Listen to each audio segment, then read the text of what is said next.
been injured in an accident? One thing leads to another. Your injury leads to treatment. Treatment leads to hospital bills. Bills lead to debt. Debt leads to stress. The advocates can help relieve that stress. Having an advocate attorney on your side leads to faster resolutions, fair outcomes, and a peaceful recovery for you. You deserve an advocate. This is The Monty Show, the truth in sports talk streaming. When you want unbiased opinions about your favorite team without the spin, all you have to do is find The Monty Show, streaming live and available 24 hours a day, 7 days a week on YouTube. And now, here's Monty. Hey, The Monty Show live on Tuesday, May the 5th be with you. It's 5/5, May 5th, Taco Thursday. Here on The Monty Show, as always, presented by The Advocates at theadvocates.com. The best injury attorneys in the business. Don't forget, coming up this Saturday, it is Bikes or Bust with The Advocates. Get the bikes out of your garage. Get them out of your shed. Create that space. Don't let those bikes just sit around. It doesn't matter what shape they're in. Bring them to the Advocates office in Salt Lake City, 737 East Winchester Street, Saturday, this May 9th. Because it's what I always talk about with the Advocates. They're always working in the community. They are partnered with a great group that is going to bring those bikes back to life. They can part them out. They can fix them. They put them back on the street to help people who need bikes, who need transportation. Man, it makes a huge difference. You can make a difference this Saturday. Bikes or Bust with the Advocates. And as always, if you need an injury attorney, if you've been injured in Iraq, make sure you get to theadvocates.com where you never pay a penny out of pocket. Make sure that you guys hit the like button, please, as Mike points out. Playoff talk is heating up. Hit the like button. It takes 1 second for you to hit that like button. It really helps the channel grow right here on The Monty Show. Speaking of the playoffs, let's get right to work because I think this finally, somebody is co-signing my greatness. U.S. Americans. It's not enough anymore. I don't know what U.S. Americans have to do with it, but it's not enough anymore to be amazing and good looking and wearing shirts that are 7 sizes too big. Like, that's not enough anymore to be amazing on this show. You have to have people co-sign your bullshit. And that's what has finally happened with the college football playoff. I have been telling you for months and months and months, 24 is the wrong way to go. It is, in my opinion, and I know you're tired of hearing me say this, I think 24 is a free pass for the Big Ten and the SEC. I think 24 is too many. I think it essentially lets everybody in. 16 is the right number. It's the max number. And I'll continue to say, I think 12 is fine. I don't know why we're trying to fix something that's not broken. Your TV networks are not clamoring for 24. Like, totally understand if you're the Big Ten, you're trying to get more members in at 24. Totally get it. But as I've told you, Greg Sankey and the SEC are not in favor of 24. And I am not in favor of 24. 16 is the most, in my opinion, in this current setup. The way that college football is structured, you get a new entity, this is a different conversation. Right now, today, my opinion is 16 is the right number and the maximum number of teams because 24 means that everybody gets in. And that just waters it down, and I think it devalues the college football playoff and what it takes to get there.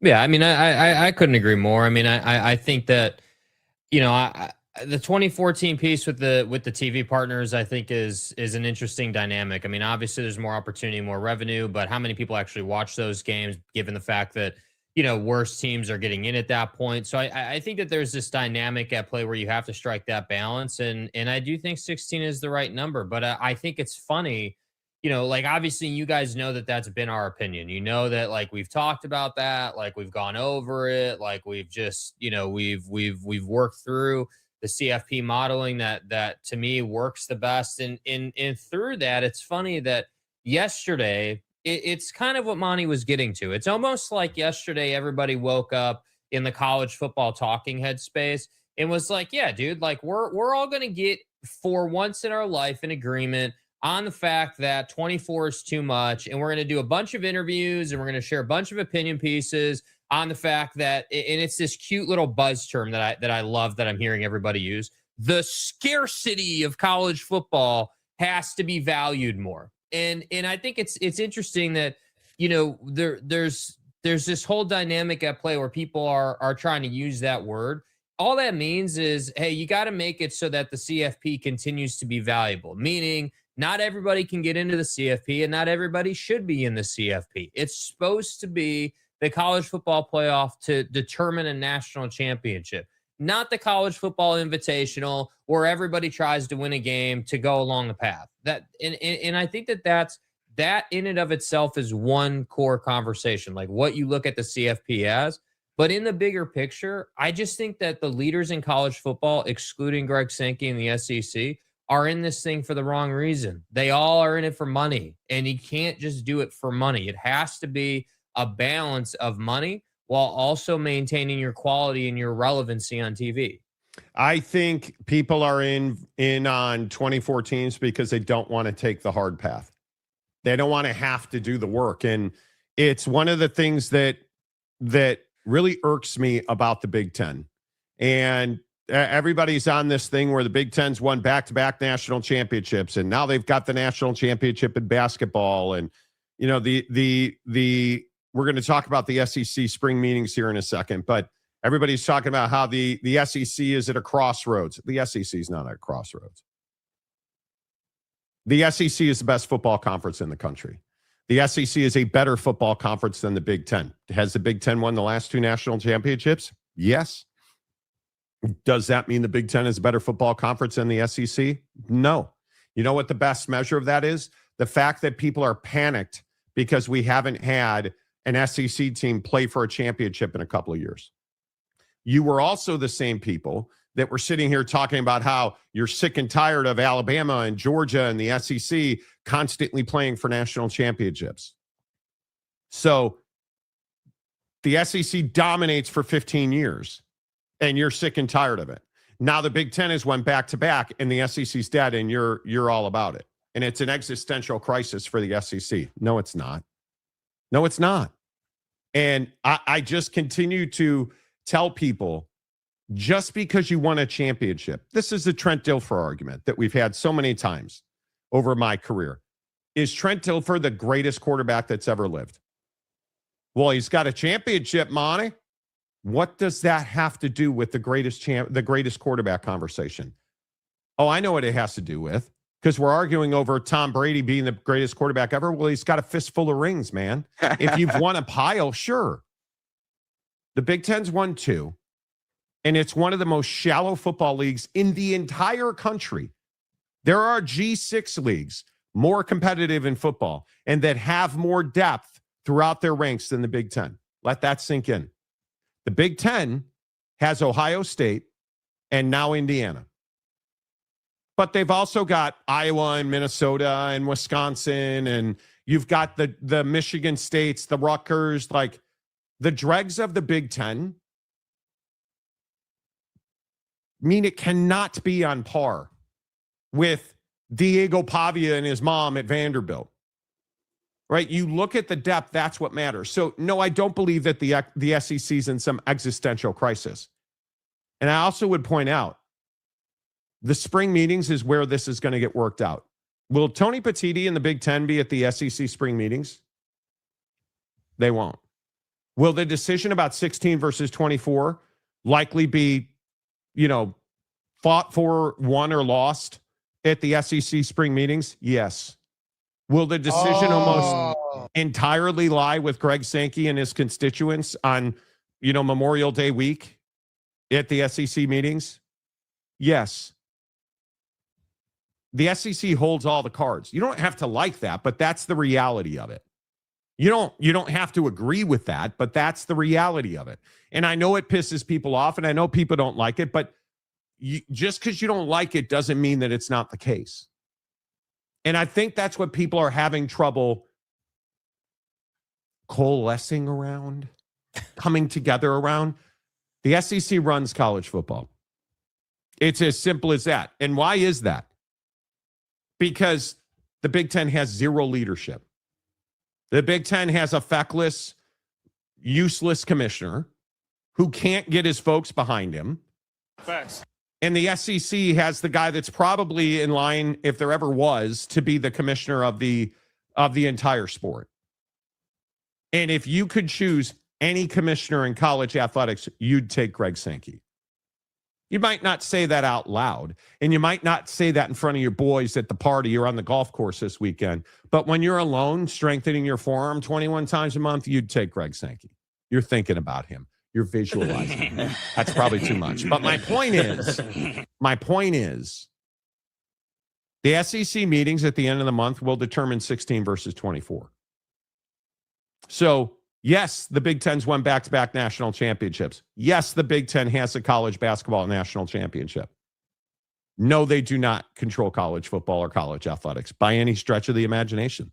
Yeah, I just think it's an argument that if you're making that argument, you lack depth in the conversation. I mean, there's so much more that goes into, the controlling stake in college football, relevancy, power in the room, power in the conversation than, who's winning a national championship. Yes, do you have to be in the CFP regularly to have a seat at the table? Yes, but the problem is the SEC has been basically dominating the college football playoff attendance rankings for how long? So I just I think that the college football playoff, generally speaking, works. I think, yes, is there a refinement that I'd love to see? Sure, of course. But I say this every football season, like, dude, we spend the whole year, like literally from week 0, talking about, CFP rankings and, oh man, dude, look at this Florida State, Georgia Tech upset overseas. Look at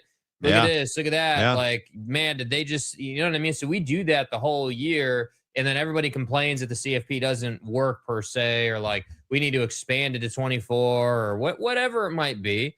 And I just think that it's this whole concept around participation trophies, man. I mean, I feel like everybody just wants to automatically qualify for the CFP, and that just ruins the sport. And I think that this concept that I just saw everywhere yesterday. I mean, like, I'm not saying that they're all scheming together, but my God, everybody talking about, is it more about the regular season or is it more about the college football playoff? And old head is going to tell you, well, college football is all about any given Saturday and, this one particular game in one particular week. Here we go. And it's like, dude, I understand, man. I understand that college football for a lot of people is you're already, dude, hell, I'm sure that we've got guys in the comments section right now who already know the schedule front to back to front, left to right to left, and have the 3 games circled on their calendar that actually matter.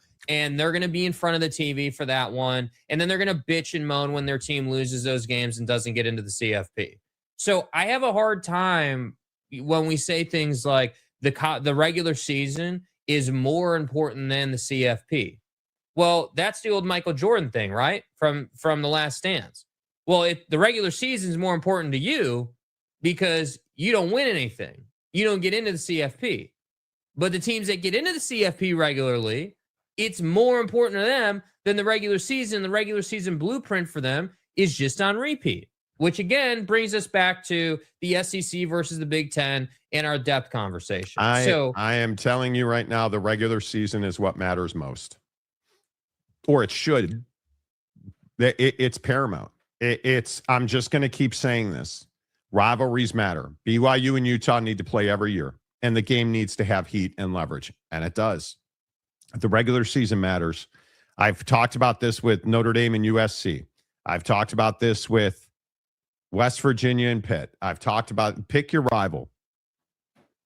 Those games matter. Texas and Oklahoma should play every year. It's why Mike Gundy's a scumbag, because Oklahoma and Oklahoma State should play every year. Oh, we don't need Bedlam. Yeah, you do. The regular season in college football is what makes college football special. It's what makes college football unique. Do we all play for championships? Yes. But the path and the process of winning that championship matters. And the issue becomes when you go to 24, you can lose 3 games and still get in. Shouldn't be able to lose 3 games and still get in the college football playoff. It almost should be a metric that if you have 12 teams that didn't lose 3 games, you shouldn't be in. But why? Well, why? Because you start deepening that pool, and this is my concern with 16. Legitimately, this is what's going to happen when it expands to 16 inevitably. Oh well, Monty, look at we've got the 0-loss team sitting at the top of the stack. We've got 2 1-loss teams. We've got like 7 2-loss teams, and then we've got our handful of 3-loss teams.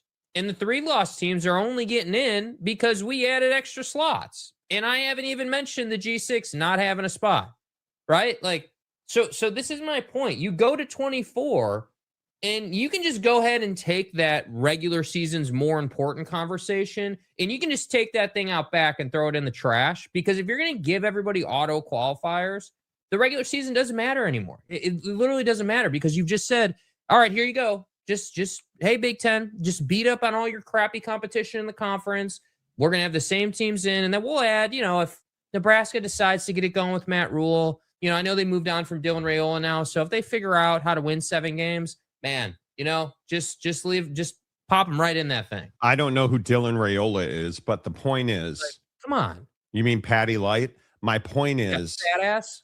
My point is, I go back to listen to Marcus Freeman talk about joining a conference. I think there's advantages to being in a conference and there's advantages not being in a conference. There's a lot of positive things that, trust me, that nobody was complaining about when we made the playoffs the year before, right? And the independents, we look at it as a positive, right? And if there's, listen, we lost 2 games and didn't make playoffs. And so if our administration ever feels like we are truly at a competitive disadvantage by not being in a conference, I'm sure that we'll join a conference. But we shouldn't have lost 2 games. It's a great answer. As simple as that. Hey, it's as Bavacqua, simple take notes, dude. As that. The regular season matters. You shouldn't have lost 2 games. And what we do with this, and Kevin Clark was on Feinbaum yesterday, the noted former ESPNer. I think he's at Omaha now, filling in for Feinbaum this week. But Kevin Clark is a pretty sharp guy, and he seems smarter today because, one, he's not coughing all over his microphone, which makes him seem more intelligent. 2, he agrees with me. I think that college football should be run by people who like college football. And every decision, every idea I've seen, Paul, about playoff expansion seems like it's come from people who don't like college football, don't know why we like it, and it's really starting to tick me off. A 2014 playoff would be a disgrace. And I think that even now, frankly, I think 12 is too big. I thought 6 was the perfect playoff size if you wanted to stop there. But we know that they can't help themselves. I get that. So 12, and then if you have to, in a decade, go to 16. Fine. But the idea of 24, the idea I've seen floated of 32, I just think it's ludicrous. The number one thing is making sure that we don't lose sight of why people like college football. And we don't lose sight of the fact that October 15th and 22nd and 29th, those can be the best days on the sports calendar. It's not about the playoff. It will never be about the playoff. I don't think the playoff will ever be the focal point of the sport in the same way March Madness is. I don't think that's ever going to happen. And I just continue to say, BYU and Utah, far more important than the college football playoff. Now, as part of that BYU and Utah don't go to the college football playoff? Yes. Beating wholesale Miami Hurricane ass at the stadium, that's the game of the year for me. Not the college football playoff. That goes without saying. If you're playing for a national championship, we're having a different discussion. Notre Dame, our mother. But when you're a fan of the beloved, such as and like, Every game in the regular season matters because we don't have the margin to lose a game. The regular season has to be meaningful. In 2014 playoffs, totally agree with this sentiment. A 2014 playoff completely devalues the regular season. And it just, I understand it's a cash grab. I understand that, again, these hyenas that are these presidents of these universities that have no business even breathing on a sport, let alone running college sports. Schemers trying to control their little worlds. They have no business being decision makers. Let your athletic directors do their jobs. Unless you're Baylor and then, well, you don't want to pay anybody. But the point is, let your athletic directors do your jobs. Let your conference commissioners do their job. Most of them are not feckless like Tony Petitti. My point is, the regular season has to count for something. Georgia, Florida has to count for something. And right now, if you put 24 teams in, it doesn't. And my belief is they will do 24 teams. That's my opinion is they're too greedy. They're too hungry. And I feel like they cannot help themselves. Well, if you do 24 teams, and as part of that process, you've got 8 AQs each, that will be the death of college football. I'm convinced. Because again, you just can't have, think about that. Like if you're rocking 16 auto qualifiers out of a 24 team playoff to 2 conferences, not that that'll happen, but if that were to happen, that would be the death of college football. It really should just be the 4 conference champions. That's it. Whoever wins your conference, all right, AQ into the CFP. Cool. Round 1, week 1 of the CFP bye. All right, great. Awesome. But I don't know, man. I think that it's an interesting, juxtaposition, if you will, that private equities come into the sport and we have that angle of it. But at the same time, we have these very same people scheming their ass off to get as many teams possible into the CFP, regardless of if that's good for the sport. Like they're not doing this because they give a damn about whether that's good for the sport. Regardless of that team's quality. Yeah. Right. Like it's all cool. Like we all want to say, oh, well, Fox and ESPN and CBS and, oh, Monty, did you see the CWs in the ESPN app now? Like everyone wants to come at us and tell us, oh man, look at all these great TV partnerships. But inevitably when you've got, again, like some mid-level non-competitive Big Ten team playing a early round CFP game because you decided to give, you went full Oprah on that thing and just gave everybody an AQ. I mean, how does that help you long term? Because what we know we won't see is we won't see an unwinding of the watch. You go to 24, you're never going back to 16. You're never going back to 12. You're never going back to 4. That's not happening, man. It's just not happening. So I just think we always have to bring it up that we've already expanded this thing once. It used to be 4 teams. It used to be 4 teams get in, and that was it. And you had massive, again, scarcity. Okay, 12 teams. We got to have more people in. I don't know, man. We're just heading the wrong direction. There's no question about it. But what happened with 4 teams? Oh, it's too difficult. It's too restricting. Every game in the regular season mattered. Yes. Every single game mattered. And now we're at 12 and we're arguing over 3 lost teams getting in. What's going to happen at 24? 4 lost teams. Legit. And I just don't, that's not good for college football. I think putting 4 lost teams, I think putting 3 lost teams in. This should be a tournament for the very elite. That's what it should be. All right, let's get your thoughts in here. 16 versus 24. How valuable do you guys view the regular season? How important is it? Because I think it's incredibly important. As I said, hit the like button, please. It really helps the channel grow. Matt Ritson, hello. Preston, hello, Preston. Good to see the Monty Show mechanic. Preston, hello. You were going to say what, Jake? No, I was just saying best mechanic around, bro. Need a mechanic? Getting Preston's DMs. Absolutely right. The Frog Father, morning, Monty and Jake. Happy Taco Tuesday, Cinco de Mayo. Yes. Everybody says it's the vernal equinox because, you have Cinco de Mayo and Taco Tuesday right after the fucking vernal equinox. May 4th. Can I just be honest and tell you, Star Wars sucks. Like, I get it. The original Star Wars, Empire Strikes Back, Return of the Jedi, amazing. Yeah. X-Wing fighters while you're getting a handy from your high school girlfriend, amazing. You want to do that Chewbacca thing? Knock yourself out, bud. Right. All this other Jar Jar James stuff, nah, bro. I'm not into it. I'm not here for it. Hello, James. Dude, are you in a better place today, bro? Any chance? Yeah, are you less of a red ass today, or? I mean, any chance that, like, what's the crash out meter looking like today? Because the crash out yesterday was pretty iconic. I just think it was amazing that he's like, oh, he's rage baiting TCU fans. All three of you? What I just said. Like, what? Yeah. How can I draw more viewers? Oh, let's insult TCU.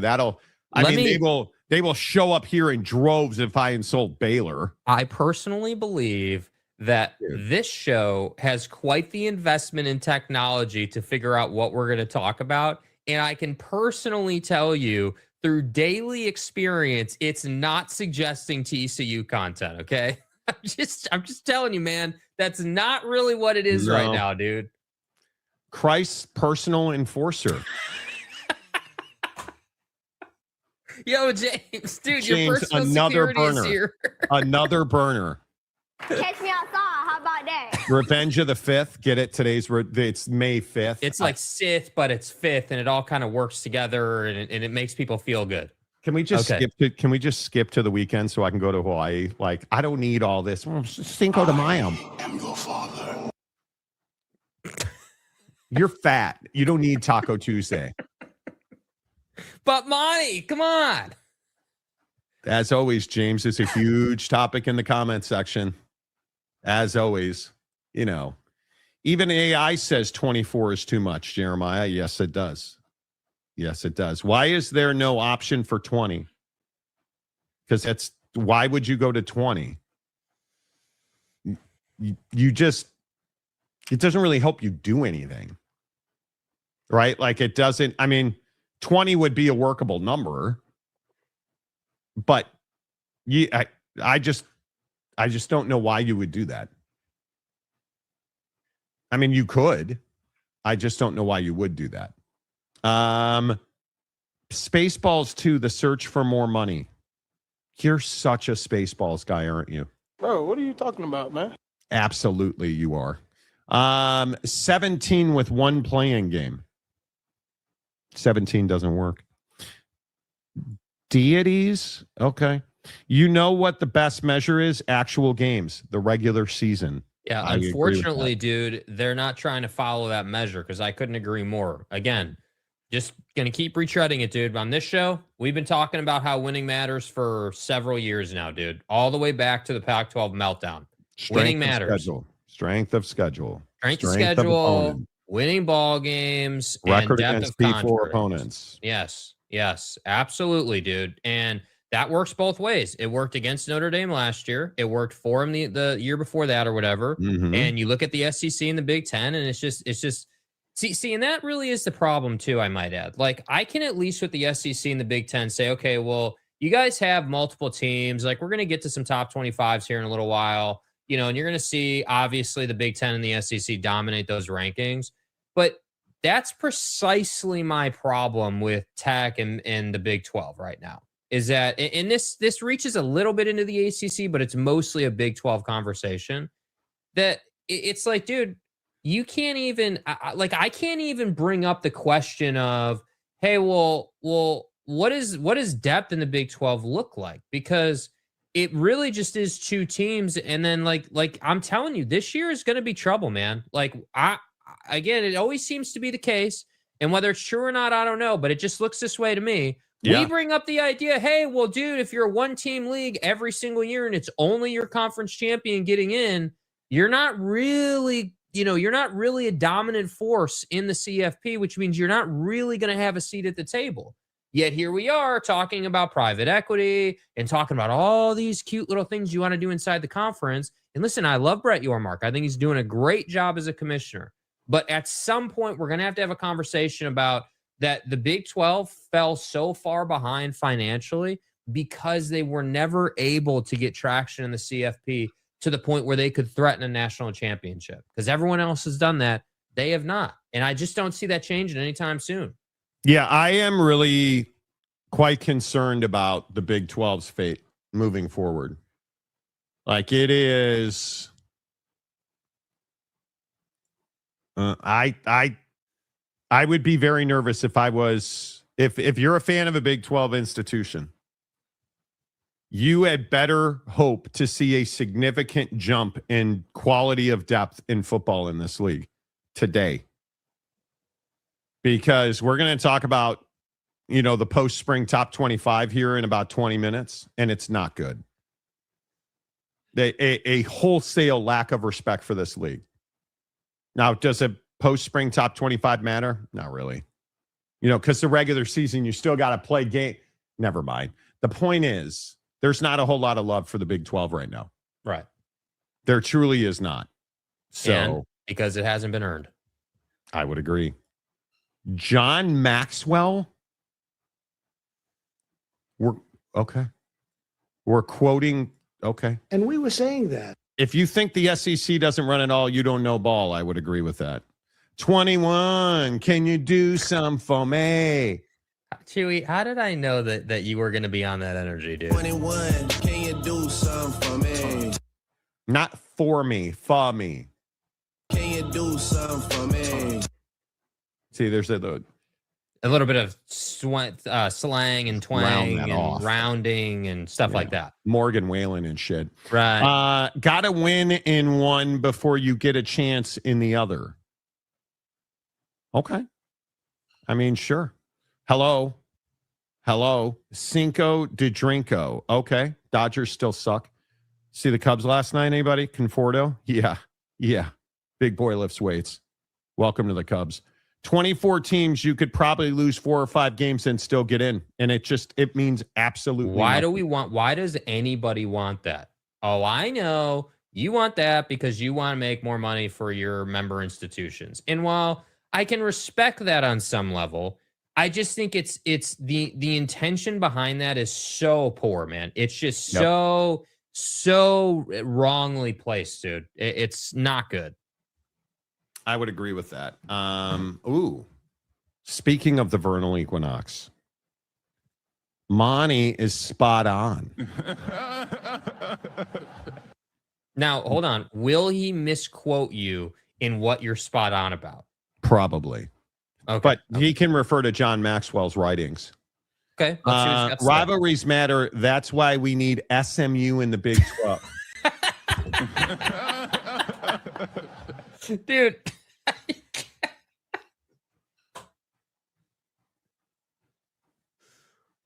God. No, keep going. Look at the tie-in. Look at how he works this back to the TCU Horned Frogs. TCU and SMU genuinely hate each other. But how would you know? runs TCU, Monty. Yeah, how would you know? You're not a TCU fan. Baylor and SMU also, you're not a Baylor fan. How would you know? Very interesting. Texas State James, another burner. I mean, James, How many accounts, bud? Yeah. TCU and Okie Light should play every year so that no matter what, my favorite team gets at least one win. Oh my God, dude. Do you see how James is Texas State James is trying to gaslight regular State James? Look at how he's left behind his old fandom. Look at this. Look at how Texas State James went from being an Oklahoma State Cowboys fan to now referring to his once beloved program as Okie Light. I mean, that's not ideal. Chewy Gonzalez. Let's do 72 like March Madness. You mean 76? If you guys Don't get me started on that. Flow. I'd say let it be 24 teams, top 8 get a bye, but the next 16 play during championship weekend for a play-in, so it's 24 teams, but it's really just 16. I mean, makes totals. Yeah, I mean, wow, dude. I mean, that's not hard enough to understand. Did you have to carry the 6 on that one? I mean, wow. Proof that it isn't me. I don't call Oak State Okie Light. Well, you're a TCU fan, so who cares? Right? You know. Simonson, John Sununu. Why are we crying about letting 17% of teams in when every other sports league lets in 50? Because what are you guys, math majors or something? Like, because 50% doesn't make it competitive. This is the NBA draft lottery problem. Oh, now you made the playoffs, so you also get a shot at the draft lottery. Makes no sense. I'm telling you now, if you go to 24, it will significantly devalue the regular season. And this is Greg Sankey's argument. And I just keep going back to this, and I'm sure you guys are tired of hearing me play this clip. This is why championship games matter. Championship games are important. They're valuable. They drive fan passion. They drive rivalries. They drive TV revenue. They drive, branding and marketing dollars. Championship games matter.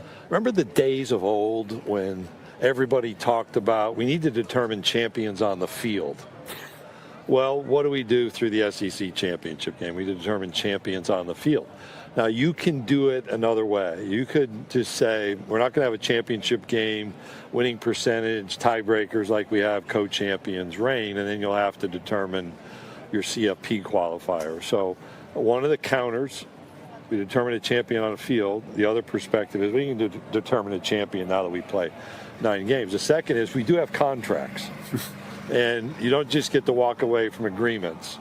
That happens in college football a lot, and we see with individual decisions, but as an organization, we have a great relationship with the Atlanta Falcons, Mercedes-Benz Stadium, the city of Atlanta.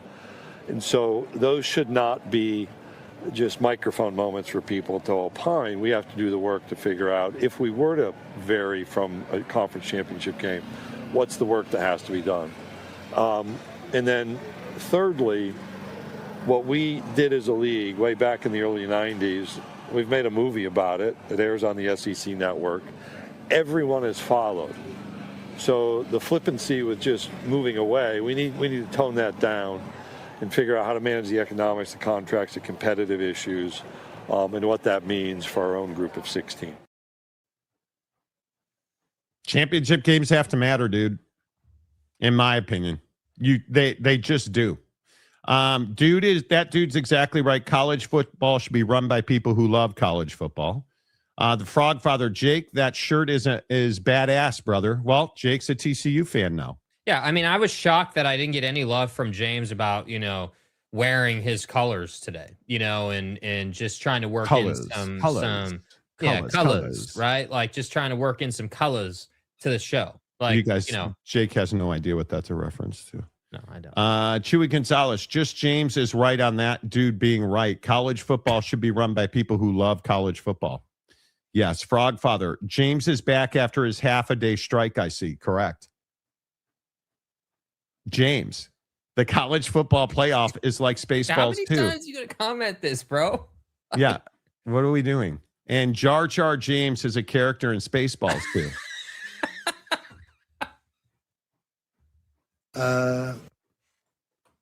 I'm Dark Helmet. No, you're not. Dude. You're not, Beavis. Be nice, Chewy, or James will crash out again.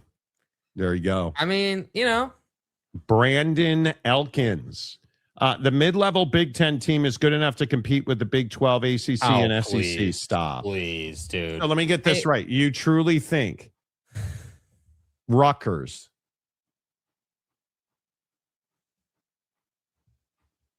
USC even, you think USC can compete with Ole Miss? You think last year USC was on par with Ole Miss? You think last year, if you look at who was middle of the table, you really think Nebraska, Northwestern, UCLA, Penn State, you think those teams were on par with Ole Miss? That's what you think.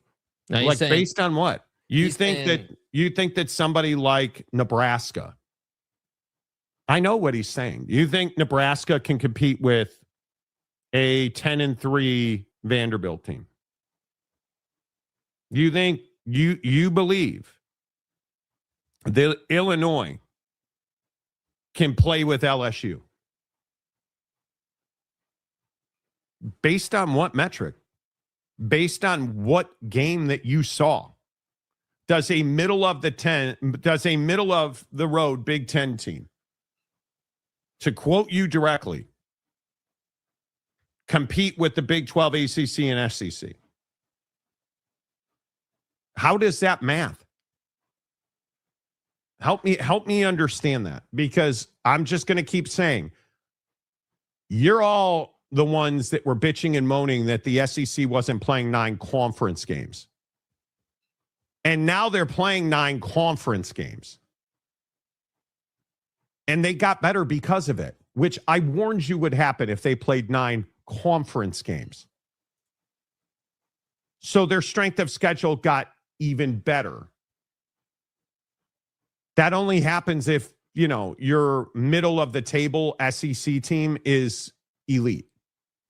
And I'm just going to go back to the standings and tell you that the Big Ten is embarrassingly shallow. Purdue, 0-9, 2-10. Maryland, Michigan State, Wisco, Rutgers, Penn State, UCLA, Northwestern, Nebraska, all under 500 in the conference. Every one of them. And we're supposed to believe this is some deep, amazing conference. It's not. It's not. And then your middle of the road, Minnesota, Illinois, Washington, and Iowa. Any of those teams winning or competing to win the SEC. From Purdue up to Iowa. Even Michigan last year. Is there anybody who believes Michigan could be 500 in the SEC last year? Anybody? USC, Oregon, Ohio State, and Indiana, I think could compete at the top of any conference in the country. But under no circumstance do I believe that your mid-level Big Ten team is good enough to compete with the Big 12, ACC, and SEC. That's ridiculous. That's just crazy to me. I don't understand how that happens. I am a Nebraska fan, but we got our ass kicked by Utah in a bowl game. No way around that one. Because Nebraska is not good right now. Yeah. It's hard for me when I look at, and again, I'm going to tell you, bowl games don't matter. James is notorious for saying, well, look at TCU and your mom's house, and nobody cares about bowl games unless it's a college football playoff bowl. Listen to what Summerall said, dude. Right? I mean, John is literally asked, hey, like, dude, what are the expectations? Like, do you have expectations this year? And bro just goes on a whole thing about only winning championships and stuff. Like, I mean, it's just is what it is. Like, that's what it has to be. You should, okay. Are you going to play the bite, or do I need to play the bite? No, you always tell me I'm not allowed to play bites on this show. So you know. Don't think I've ever said that. Yeah, I've got an expectation to win every game we play. That's my expectation. Like, I'm not comfortable with anybody going, hey, how many games are you comfortable winning this year? Like, anybody that tells me, hey, bowl eligible, I'm like, yeah, we better be. Or I'll be on top of the stadium getting ready to do something stupid. Like, so to me, you have to have urgency every day. And I think as soon as you put a ceiling or a cap on what you can do and start to like think with limits in mind, you're automatically handicapping yourself. And so for me, man, our expectation is for our guys to expect to win every freaking time we take the field. Other than jumping off the stadium, he got it right again, and I'll give him credit. He said a lot of smart things lately. And I'm going to continue to tell you this, as much as you guys tend to get your throb on over, oh, we're going to the nobody gives a rat's ass bowl. Nobody cares about going to bowl games. You look at the major programs that go to nothing bowl. Yeah. And you look at Notre Dame last year and BYU fans, oh, they're dodging us. Right. Yeah. Notre Dame's dodging you. Notre Dame didn't go to the stupid shove a Pop-Tart down your throat bowl because they were getting ready for the NFL draft. Right? You can't possibly believe that because you beat a team whose best players weren't on the field that somehow you've now achieved some level of parity. Fuck off. Like, I'm so tired of hearing about, oh, I want to go to the Average Bowl. I want to. You go ahead and go to the Average Bowl. I'll play for the college football playoff. And I said this about Notre Dame when it happened. The right move was not to go to a bowl game because there's not a Notre Dame fan who gives a rat's ass about watching Marcus Freeman eat Pop-Tarts. Nobody cares. Yeah, and I think Marcus Freeman's paid that off for you too. I think nobody cares. Yeah, Marcus Freeman's been on point about it, dude. I mean, he was all about that action. I'm telling you, you listen to John Sumrall and you listen to Marcus Freeman talk about how the moment that their season ended, when they did not get into the college football playoff, they began the process of winning a national championship. Going undefeated and winning a national championship, it's the only measure of success or failure. Undefeated, national championship. So you go ahead and you go measure your shit with, oh, well, we went to Jimmy's, Wingnut Bowl. And let me tell you something. I never saw so many big college football players walk a factory floor. Who cares? Who cares? It means nothing. Cool. Enjoy the Motel 6 for 3 nights and you and your wife will do whatever you do. And who cares? Macaque. Why are we playing? I'm so tired. I'm so tired of hearing about, well, it's a fun road trip. I don't want fun road trips. I want national championships. Monty, we're just trying to drive down the 15 to Vegas, all right? I quite literally do not care about your family truckster. I want national championships. I don't care that you want to go to Magic City and eat wings. Cool, bro. I want to win a national championship. And it just drives me crazy. This is the Oak State James shit yesterday with TCU. Oh, TCU. Oh, my. TCU is fucking average, bro. You're average. It is what it is. And I'll lose my mind over the Big 12. This league is incredibly mediocre. Incredibly mediocre. I'm tired of hearing about, well, we're bowl eligible. And then what? You're not making money. You're not distributing money. You're not doing the things that the Big Ten is doing. You're not doing the things that the SEC is doing. Like, I'm just so tired of the average. I'm so tired of it. Yeah, I'm sick and tired of Big 12 schools lying about their motives because they don't want to spend money to win. They don't want to do what they have to do to win. Because I know that sounds harsh, but we see it all the time, and I know we always look at Baylor, but I mean, I even go to the Iowa State reference, right? I mean, that to me was the biggest indictment on the conference last year about, well, we don't have to pay our players more because they're playing on loyalty. Like, that's one of the dumbest things you could have ever said, dude.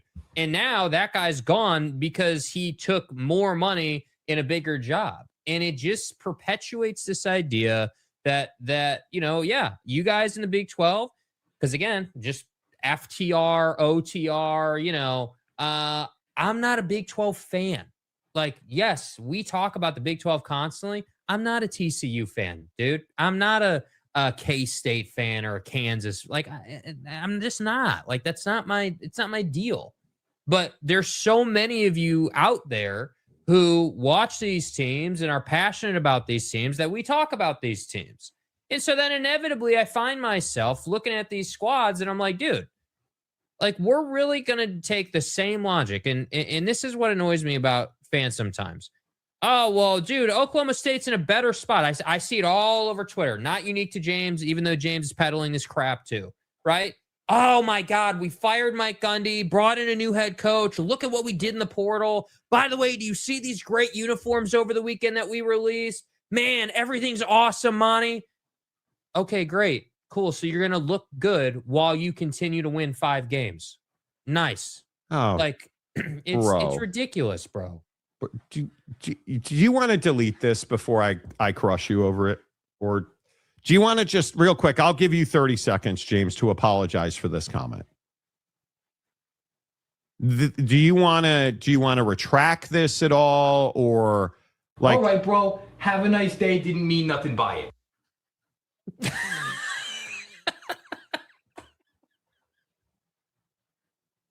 You realize that Kendall Briles quit. He was not fired. Which matters. In no way, shape, or form was Kendall Briles fired by Sonny Dykes. Pack everything up. We're out of here. In fact, it appeared at the time that Sonny Dykes was going to get fired, which is what should have happened. Empty. The opposite of full. He would have kept Kendall Briles. Kendall Briles went to South Carolina. Left TCU, did not get fired. And if we're really truth telling about TCU's offensive coordinator, anybody want to guess where Gordon Samus comes from? I'm sorry. Who is that again? Gordon Samus. Good offensive coordinator who came from UConn. Oh.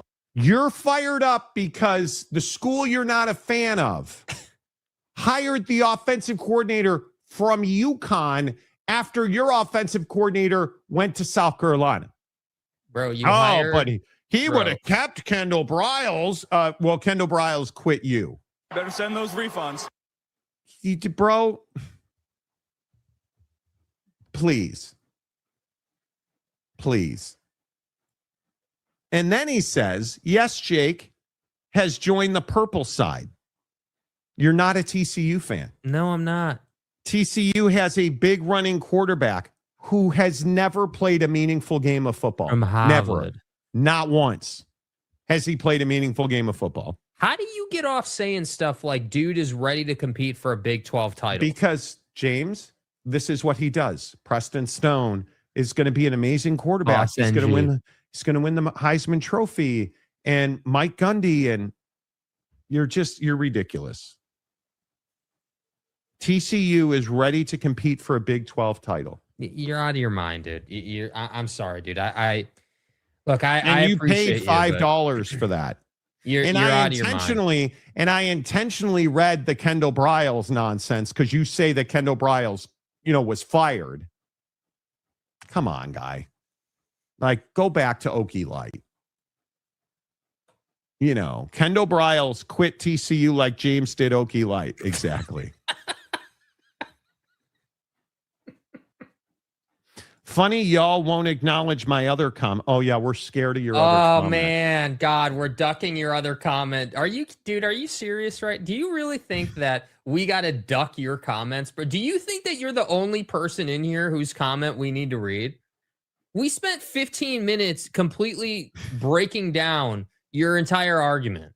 So make yourself feel better with this comment. Fine, dude. What is wrong with you guys? Can somebody explain this to me? Like, do you when you type a comment like this out, do you think through it? Everybody is outraged. How many comments have we gotten today? Today on the show.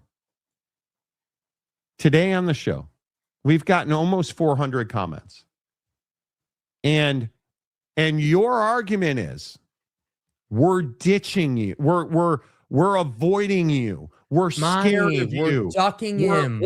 We're ducking your comment. We're Notre Dame, and this is BYU. For a guy who I've never heard of you, with all due respect. And I'm supposedly ducking you. And with all due respect. Like, what is wrong with you guys? Like, all due respect. Is this who we're going to be on Taco Tuesday, Cinco de Mayo after May the 4th be with Is this the Star Wars crap infecting your brains, dude? this is the things that I try to figure out, and there just is, With all due respect. you know, and it's comments like this. Jaden Craig is legit. You literally have no evidence to say that Jaden Craig is legit. This motherfucker played at Harvard. This fucking guy. He played at Harvard, Bro. and you're trying to make the argument that he's legit. Can he just go through one fall camp before we crown him? Look what you did to Ollie Gordon. Don't do this when you were supposedly an Oak State fan before you absolutely bailed on them and abandoned them only for them to turn around and hire a legitimate coach who didn't coach at fucking UConn. A basketball school. So let me get this right. Your OC's from a basketball school, and your dynamite quarterback is from Harvard. Bro, you're like, yeah, we're going to compete for a Big 12 title. I mean, come on. You can't make it up. Yes, Marcus, exactly right. You can't make James up. You simply cannot understand the depth of the wreckage. Bro, I need a name in the comments section. Wait, hang on. You can't understand the depth of the wreckage of his cerebellum. I do not want to do the brain scan when boy is dead because it's going to be ugly. Well said. Bro, I need a burner account in the comments section titled Crash Out James. I need that commenter in the comments section to come in here with comments like this, because at least then I'll know you're trolling, dude. That's what I need, dude. That's what I need, man. Look, this is incredible, James. I'll give you credit, bro. This is truly incredible. I appreciate that you come in here every day and say ridiculous things that you can't possibly believe. Like Trevor Boykin is some kind of bar setter for running quarterbacks. He's not. Right? Like, oh my God, you know the history of TCU football. You don't. You don't. Because I'm just gonna say, I'm gonna go to ChatGPT right now. Oh, here we go, dude. People Who are the people best commented QBs in TCU history? People complained in the comments section that we didn't have an AI segment yesterday, so I'm glad ChatGPT's found its way back. Just one simple ChatGPT search will unwind this entire argument.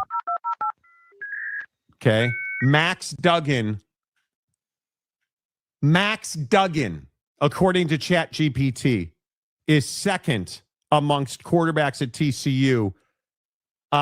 Trevor Boykin's eighth. Oh, Trevor Boykin. Oh, man. Whoa. You better go. Hey, you know what? You better go read some John Maxwell because you need some Christ in your life right now. That motherfucker don't miss, man. You need all the Christ in your life you can get because Sammy Baugh and Davey O'Brien and Andy Dalton and Max Duggan and Josh Hoover and some asshole named Casey Paschal and Kenny Hill.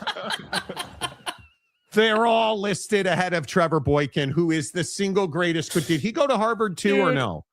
Did he or no, he didn't? Anytime a bro has a label of some asshole, you know it's gonna be an awesome take, dude. Yeah, some asshole played quarterback like 15 years ago. Somebody help me. Right? Rock and rant, help me. In James's defense, TCU is in several preseason top 25, such as ESPN's. Okay, well, let's get into that. Yeah, such as in like. Let's get into that because this will be interesting, right? Here's Joel Klatt's top 25. Okay? Good old Joey Klatt. Right. Huh. That's funny. I can't be seeing this right. Am I? Wait, I How can't is TCU not number one? They have Trevor Boykin as their quarterback. Oh, man. Okay. Wow. So Joel Klatt's post-spring ball top 25. Okay. How about the president's favorite talk show host, Josh Pate? Bro is never living it down.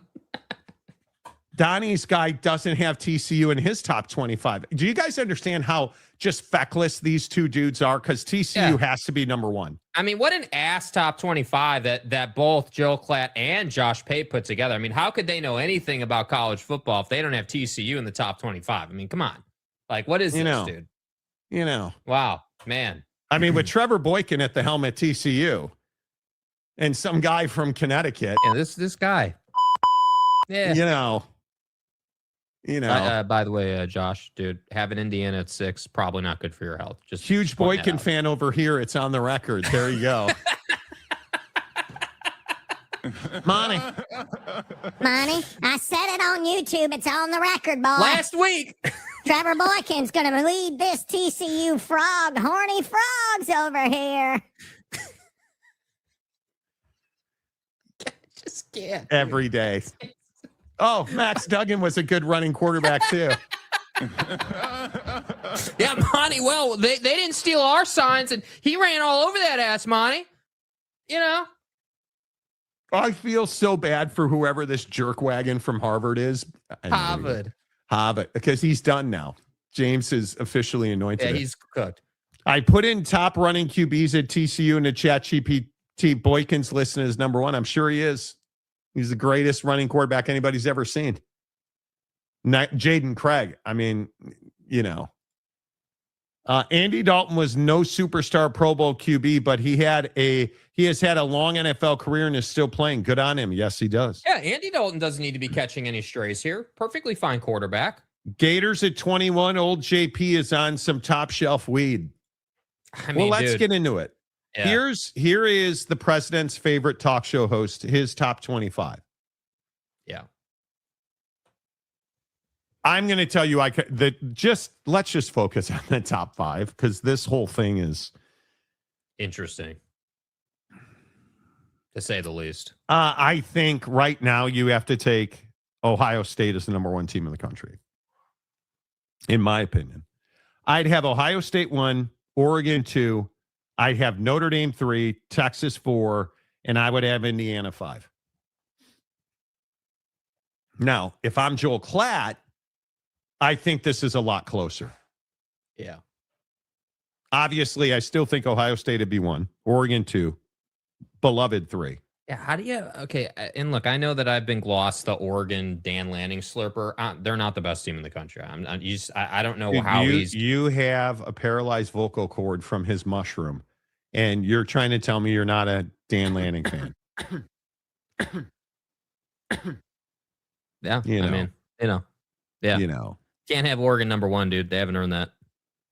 I do like, however, that he's got SMU. But it's odd to me that Joel Klatt doesn't have TCU on this list. It's really odd to me. I mean, they have a coach from UConn. How can they not be on this list? Let me double down on the TCU thing real quick. Not only is TCU not on this graphic, Utah is on the graphic. Utah and Houston. And Houston. Ye of no head coach, fired Witt, only for him to go to Michigan, again, James, new OC, like all the stuff that you always talk about. Utah's on here, but TCU's not on here. How's that possible? You might want to make a call. Oh, Arizona's on there. BYU's on there. How is Utah top That's my point. How the hell does he have Utah in the top 25, dude? How does that even happen, dude?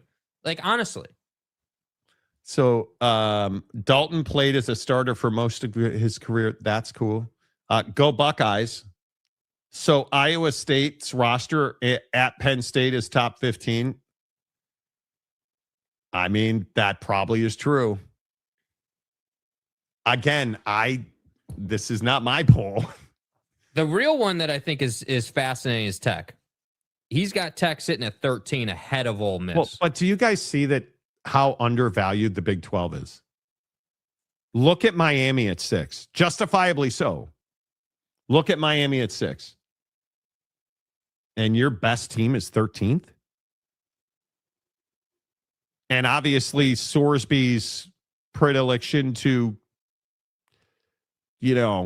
Great American Ballpark, How about the quick update? because it's not worthy of being a full-on topic yet for the show, but just the quick update yesterday that Brendan Sorsby is going full Michigan on it and having his trial or his appearance held in Lubbock, and the judge is I believe I'd have to go back, but isn't the judge a Texas Tech alum as well? If I'm pretty sure.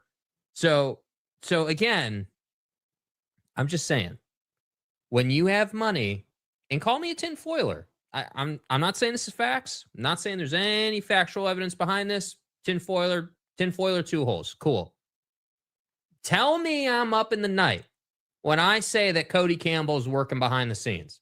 You got this bro an opportunity in front of a judge in Lubbock with an alumni of Texas Tech, and you're trying to tell me, come on, dude.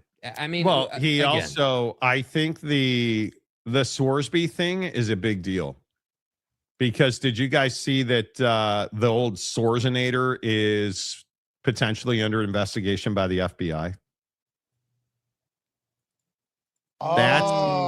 That's not good, dude. Those 3 letters come into your life, it's over. Yeah, when Cash Me Outside is banging down your door, dude, that's something that I'm not sure that I would be thrilled with. That is scary. And again, listen, I understand that you hired good old Jeffy Kessler.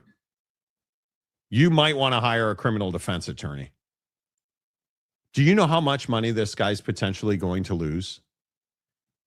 If he's ruled ineligible, which he will be. I mean, has he, but wait, what do you mean? Has he filed a suit yet? I believe he did, but double check. I know it came out yesterday that they've got an appearance in Lubbock in front of that judge who's a Texas Tech alumni. He is not.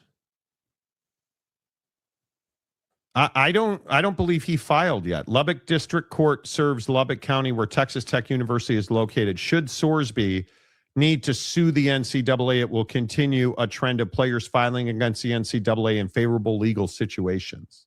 So he's not filed a case. Potentially. I was going to say, what are you suing for? You know, Cash Patel has Manson crazy eyes. Okay.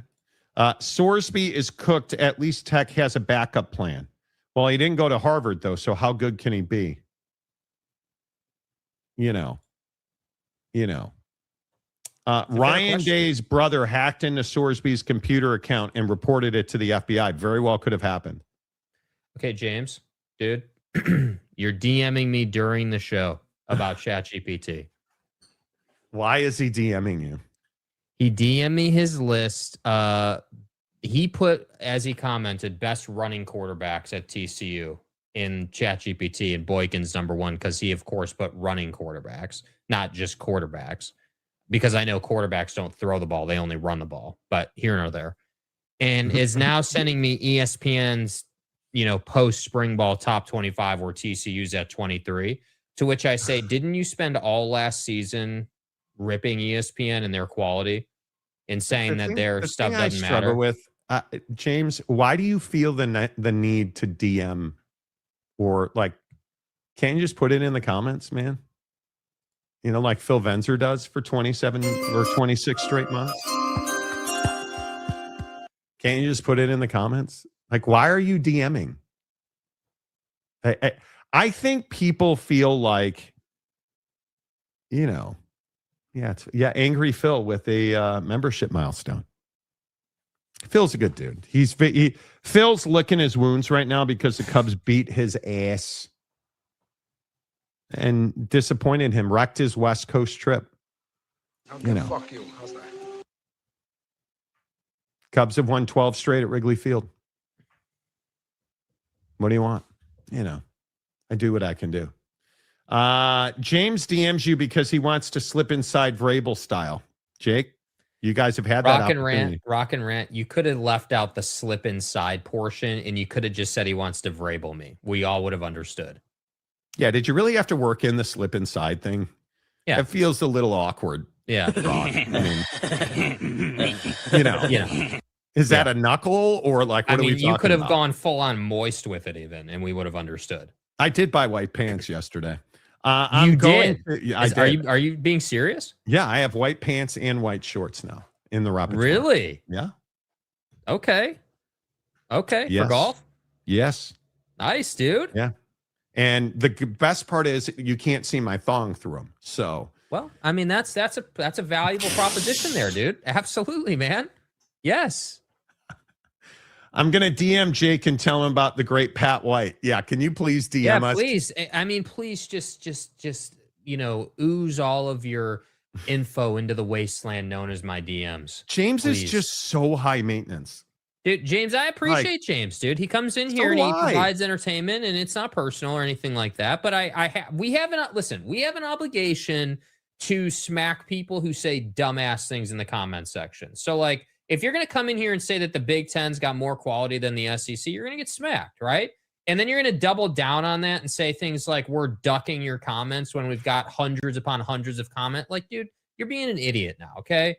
2, James, if you're going to sit here and say that Jaden Craig is a great quarterback and your UConn basketball school OC makes it so you're ready to compete for a Big 12 championship, I have no choice. I almost have an obligation to the people. Like, are you not entertained watching us check James, dude? I mean, what am I supposed to do? Am I supposed to just be like, oh, yeah, that's a great take, dude. That's a great take, man. We have to say something, bro. Well, sorry, I was too busy getting after it. Hadn't noticed. Crash Out James is on the screen. And I'd like to point out, before I even get to his comment, he's got a picture of a crashed shitbox as his default picture, dude. Do you understand how incredible of a reference that is? I just want to make sure everyone understands this. Just real quick. This is James' vehicle that he DM'd This is legitimate. Legitimately, this is Oak State James's car. This is Oak State James. Yeah, put the car back. The crash car. This is his vehicle. No, put the picture of Oak State James that is his work headshot. Put the right pic. Thank you. Pay the man his money. This is James's professional headshot. Pay that man his money. This is bro shitbox. And then this guy took a picture of a crashed Civic and said, wait. Look at the name at the top of the shitbox picture. Wow. That's a great point. I had not noticed OSU Cowboy Country. Huh. So, James, are you denying now that this is your vehicle because you're now allegedly a Horned Frog fan? It's so ridiculous that you have completely flipped. Like, it's so ridiculous. No, James. The problem is you have to put that picture up there in all of its glory. It's a monkey peeing itself. James, every time I bring up the fact that Kendall Briles was not fired. Come on, dude. Kendall Briles was not fired. TCU's response to everyone else running a pass-first offense is to have a run-first physical offense. Yeah, everybody doesn't run a pass-first offense. Yeah, to which David Persons, who is a real and legitimate TCU fan and the TCU fan on the show, for $5, when TCU has a coach that sets, quote, national champion as the goal and not we did okay, then we will win. Dykes needs to change or go. I can't believe that somebody would say Sonny Dykes isn't the right coach for TCU. Wow, how inflammatory. James does love him some slip inside FTR. Yes, he does. Yes, he does. A member for 33 months. Sorry about UCF. Yeah, bro, sorry. James for $5 more. I will admit my expectations need to be higher. Oh, this is incredible. Hold on. Everybody buckle up. The justification for this comment at the end of the justification for this logic at the end of the comment's incredible. TCU, Baylor, Oak State need to fight for championships. So you're admitting that you're fans of, well, every team in the conference. At least TCU will. New weight room and meeting. So wait, the logic for them going to win, compete for a championship is the new weight room and meeting room now. Well, yeah, Monty, Jaden Craig in the OC that no one's ever heard of who used to work at a basketball school, them in the new meeting room is going to lead to this awesome run first spread option offense. It's going to be incredible, Monty. Listen, James, you do you, buddy. You and John Maxwell hang out together and read scripture. Pray for Sonny Dykes. That's my new No, pray for Jaden Craig, who's going to die on the football field. That's my new mantra. Pray for Sonny Dykes. Thoughts and prayers. 24 teams is too much toast, not enough butter. Thank you. Agreed. Brandon Butler. Thank you, Brandon Butler. It's amazing to me that the Big 12, and I guess we're the only ones that are willing to say it. The Big 12 is not good at football. And if you look at, Texas Tech is widely regarded as the best team in this conference. Texas Tech and BYU, then who?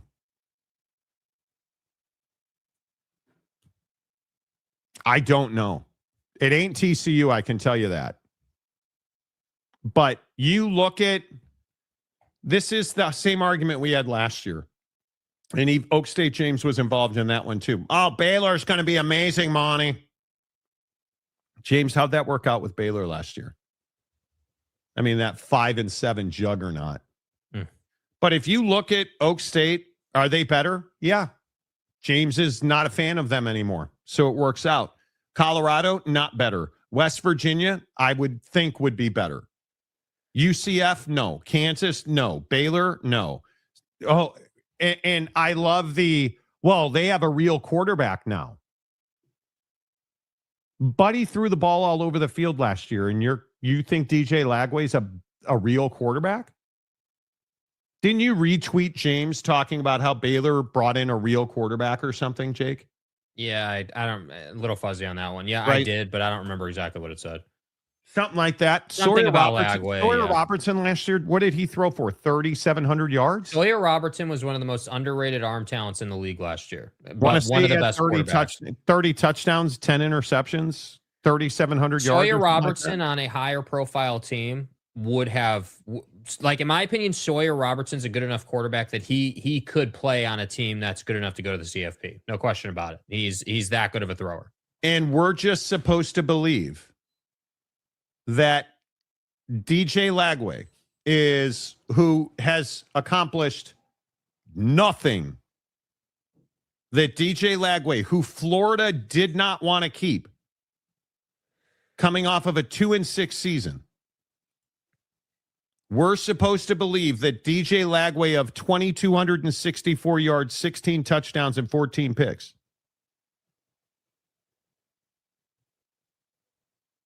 being coached by Dave Aranda, Baylor's going to be better. This conference is underwater. There is no question about that. I posted a new pic with a purple shirt on Instagram. I don't care. I just okay. What? I just want to make it really clear. First of all, I don't know that you have an Instagram. Oh yeah, you do. Yeah, he has an Instagram. Yeah. No, I said I don't know that you. I don't. Why do I? I posted new nudes on my private OnlyFans. What does that mean? Look, hey, bro. I was on campus yesterday getting in an intensive, and the bookstore's open, and I saw that they had new purple thongs, and I posted a picture on Instagram. Go check it out, bro. Okay, go Utes. What do you mean? I posted a new. Okay, So- James, at least put your handle for Instagram. Is it I'm Pastor not- James White? I'm not touching your handle. 1, 2. I just want to make it really clear, Let's go James. see. Is it? I'm going to guess it's Pastor James White. Dude, I didn't wear a purple shirt today in reference to TCU. You understand that, right? Like, Yes, you did. I wore a purple shirt because I have the shirt and That's a lie. It's spring, and I choose to wear more colors in spring because the sun's out and it feels nice. We all know that. So this is not a TCU thing. I got on. I got on Instagram and searched Pastor James White, and the first thing that comes up: modern man's arrogance, the vastness of our own stupidity. Jesus Christ. James, I'm not going further than that because I don't know what your Instagram is, and I'm not going looking for it. I'm not going looking for it, just so we're clear on that. Yeah, but I didn't wear a purple shirt to insinuate that I'm a TCU fan because I am not a brother, dude. You got to change that. No purple shirt for me today, going all natty. Okay. James loving that new weight room at TCU so he can bulk up like Jaden Craig. That's right. 80% of the Big 12 has over-under win totals of 7.5 or less. Yes, Like, they what do. are we even talking about, man? Like, this is like, I appreciate that stat, dude. It's a great stat to put things into perspective. Like that, that's the expectation of this conference is 7.5 wins, dude. In this conference. That is embarrassing. Who was that? I don't know. Wasn't it Sig who said conference? Like 100 straight times at like Big Ten Media Day? Conference. Just repeatedly. You know, you need to tell us what it is. The only reason Okie Light can't compete for a football natty is because they spent all their money building up that 13th best basketball team in the conference. Still better than BYU. Oh, that's so good.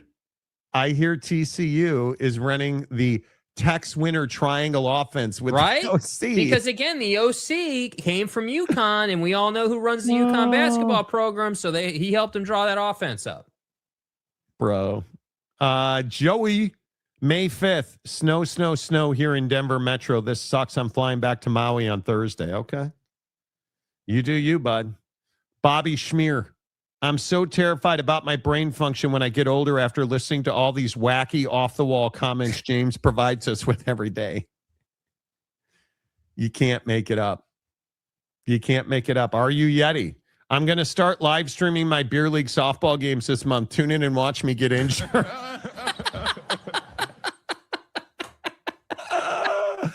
Oh my God. Oh, dude, that's great. That truly is. That's legitimately funny. Nice work. What they do. Yeah, that's what they funny as do. hell, dude. All right. In the comments section. Let's get into Joel Klatt clickbaiting America. Who are if you had to rank the top 5 teams right now, here are my top 5. I would have Ohio State number 1, Oregon number 2, Notre Dame number 3, and then interchangeably Georgia and Indiana 4 and 5. What would your top 5 be, Jake?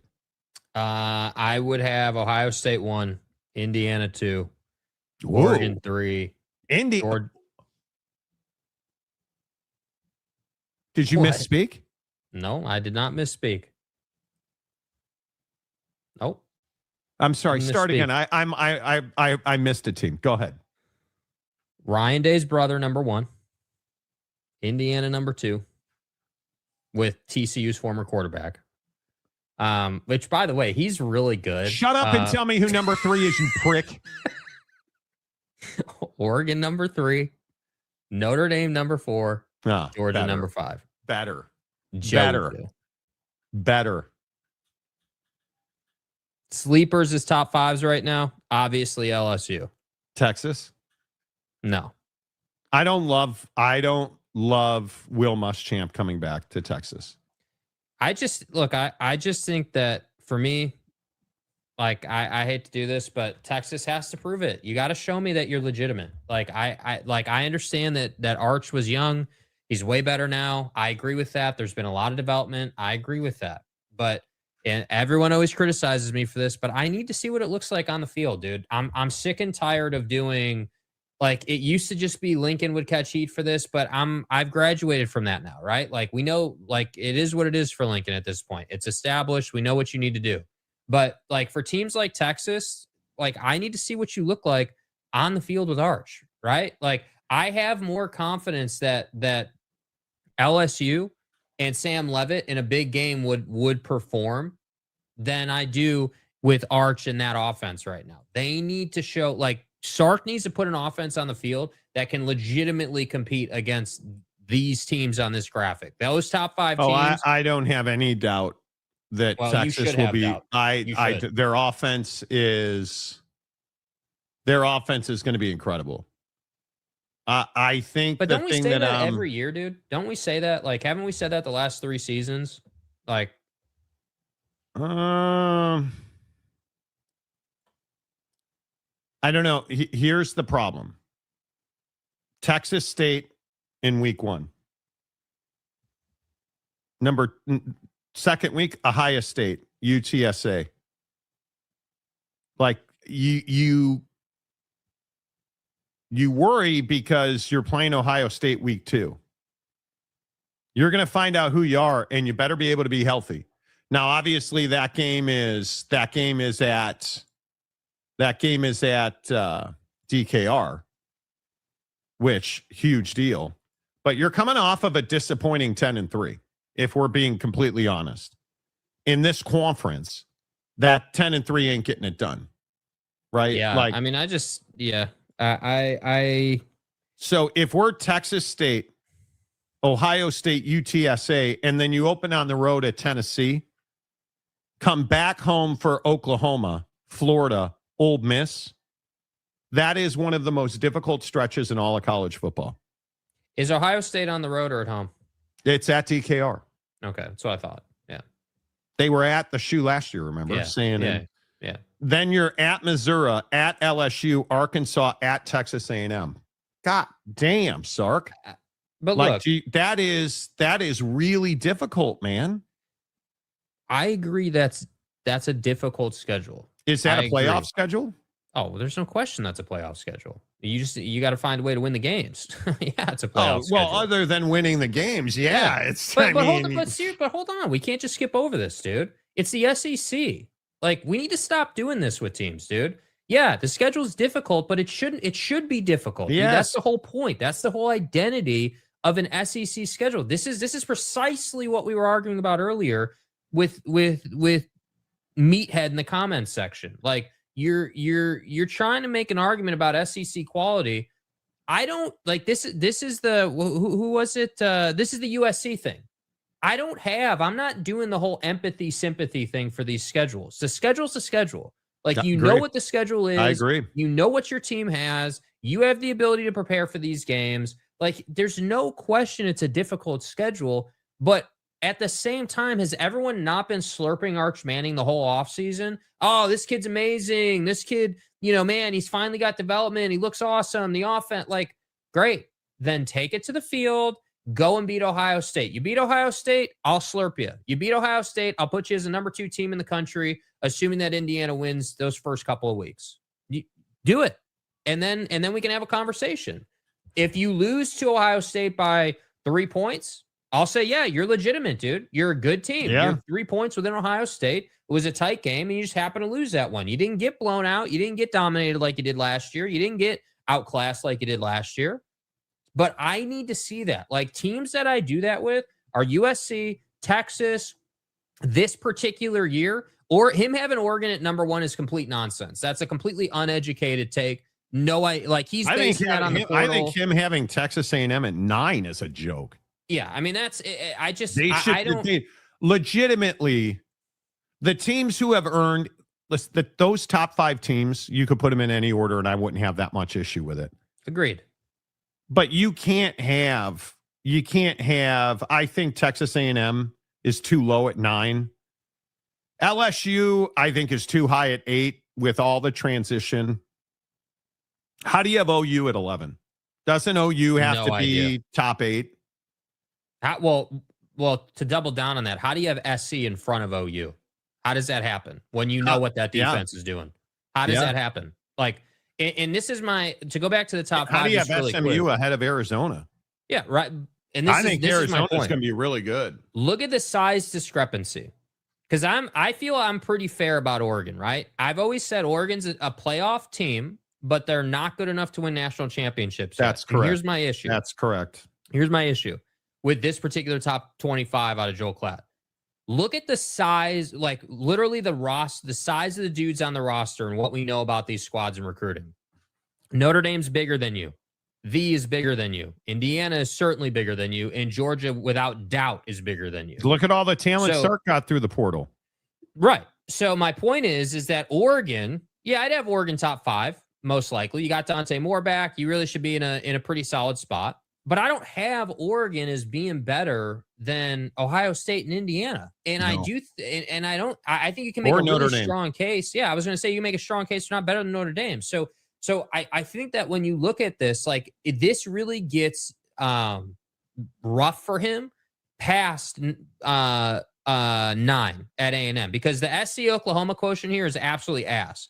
Michigan being at 12, all due respect to it, all due respect to what they're doing, they have no business being top 20 in the country right now. Right, no business. I think Michigan's always tough, especially at home. But Oregon really should go undefeated. They have one game. It's at Ohio State, and I think that's a late October game. Mm-hmm. Oregon should go undefeated this year. At some point, and I know you're a huge taster of Lanning, but at some point, when does the rubber meet the road for Dan Lanning? Because their schedule is Boise, at Oak State, Portland State, at SC, UCLA, Nebraska, at Illinois, Northwestern, at Ohio State, Michigan, at Michigan State, Washington. You should go undefeated. Sorry, dude. That's an undefeated schedule. Yeah, sorry. Right? Dude. You got one game on the schedule. Game. Yeah, you got one game on the schedule. And I think Washington's going to be much better. Right. But here's my point, dude. And I'm not trying to turn this into Rip Joel Klatt, but I do agree that this is a clickbait 25 out of him, and I respect that as someone who's a content creator. I get this. I understand that. But you at some point got to prioritize some level of credibility with the lower end of this top 25. Exactly right. Washington, like again, I'm sure Damon Williams and Jed are going to have a hell of a year. Washington's not a top 25 team right now. You haven't earned that. You're not relevant. You got to prove with that all this Damon bullshit. Yeah, like that's just not. I'm sorry, that's not. Tech being at 13. Sorry, dude. Can't have you there ahead of Ole Miss. That feels very high. Yeah, that feels with Sorsby and his. But look at who he's got right behind him. This is how I look at these graphics. I don't know about you guys, but I always look at the teams I'm questioning. When I look at a graphic, what teams stand out to me? Okay, Oregon at 1. Well, how do you have Oregon at 1 when Notre Dame, V, and Indiana are right behind him? How do you have Tech at 13 when Ole Miss, Penn State, and Alabama are right behind you? Right? Like, how do you have Penn State? How do you have Penn State at 15? Yeah, how does that happen, dude? Like, I don't know. So my point is I get that Joel Klatt's a Big Ten guy, but this graphic, and it's the same for Buddy. It's the same for the president's favorite radio host. Like, I don't like this is silliness right here. Texas is ahead of Indiana. Oh, wait. Come on, dude. I think Rock makes a really good point. He works for Fox. That's an excellent point. It is. Yeah, he's a Big Ten guy working for Fox. Totally get it. Excuse me. It's his Fox slurping.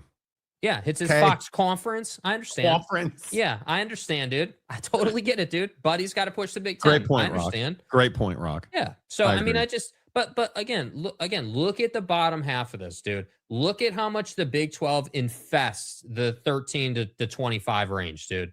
Like BYU, Utah, Houston. He's got the goddamn Mormons ahead of Texas Tech. How again? But I agree. How do you not, dude? You've got a quarterback who's come in year 2, not coming off injury, full healthy offseason. You're in a better place right now. Bear Bachmeier, who we don't know, but I don't believe he gambles. Yeah. I mean, does That's a Wendover source count? because Does Wendover count? Gambling, Sorsby and the courts in Lubbock and stuff. Right, that's a Sorsby, FanDuel, Reds Bear Nation Bachmeier and Bear Sportsbook, Bachmeier in the Bachmeier, Sacrament.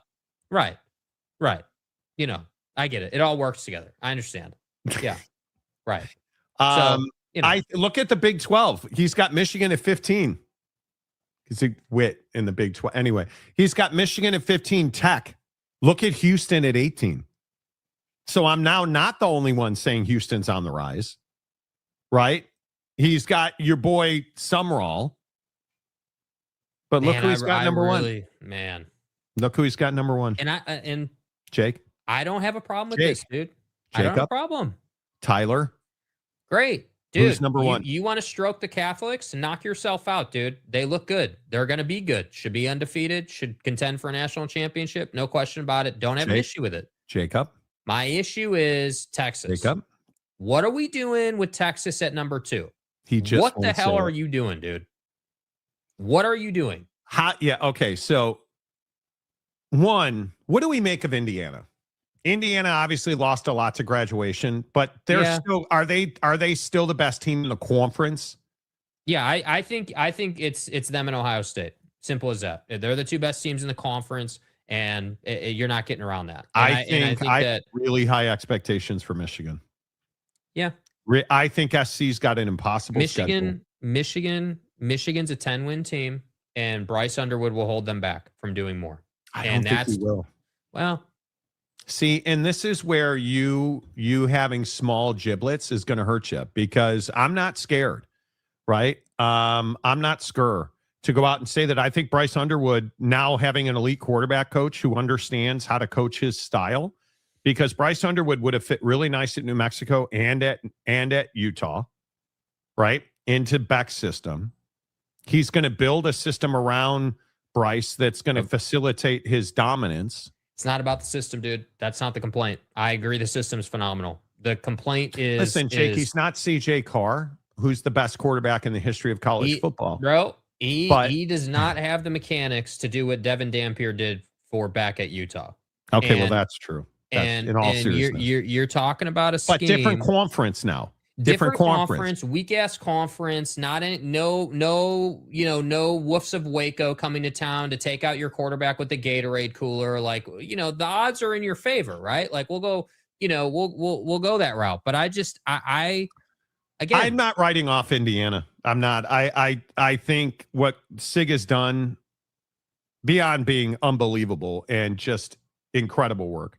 Yeah, what he's done to stock that program with talent right away, like right now. Josh Hoover's an excellent quarterback who did not have quality coaching. He's going to be the best quarterback in the conference, dude. I'm telling you. He's going to blow people doors off in the Big Ten conference. That's not true.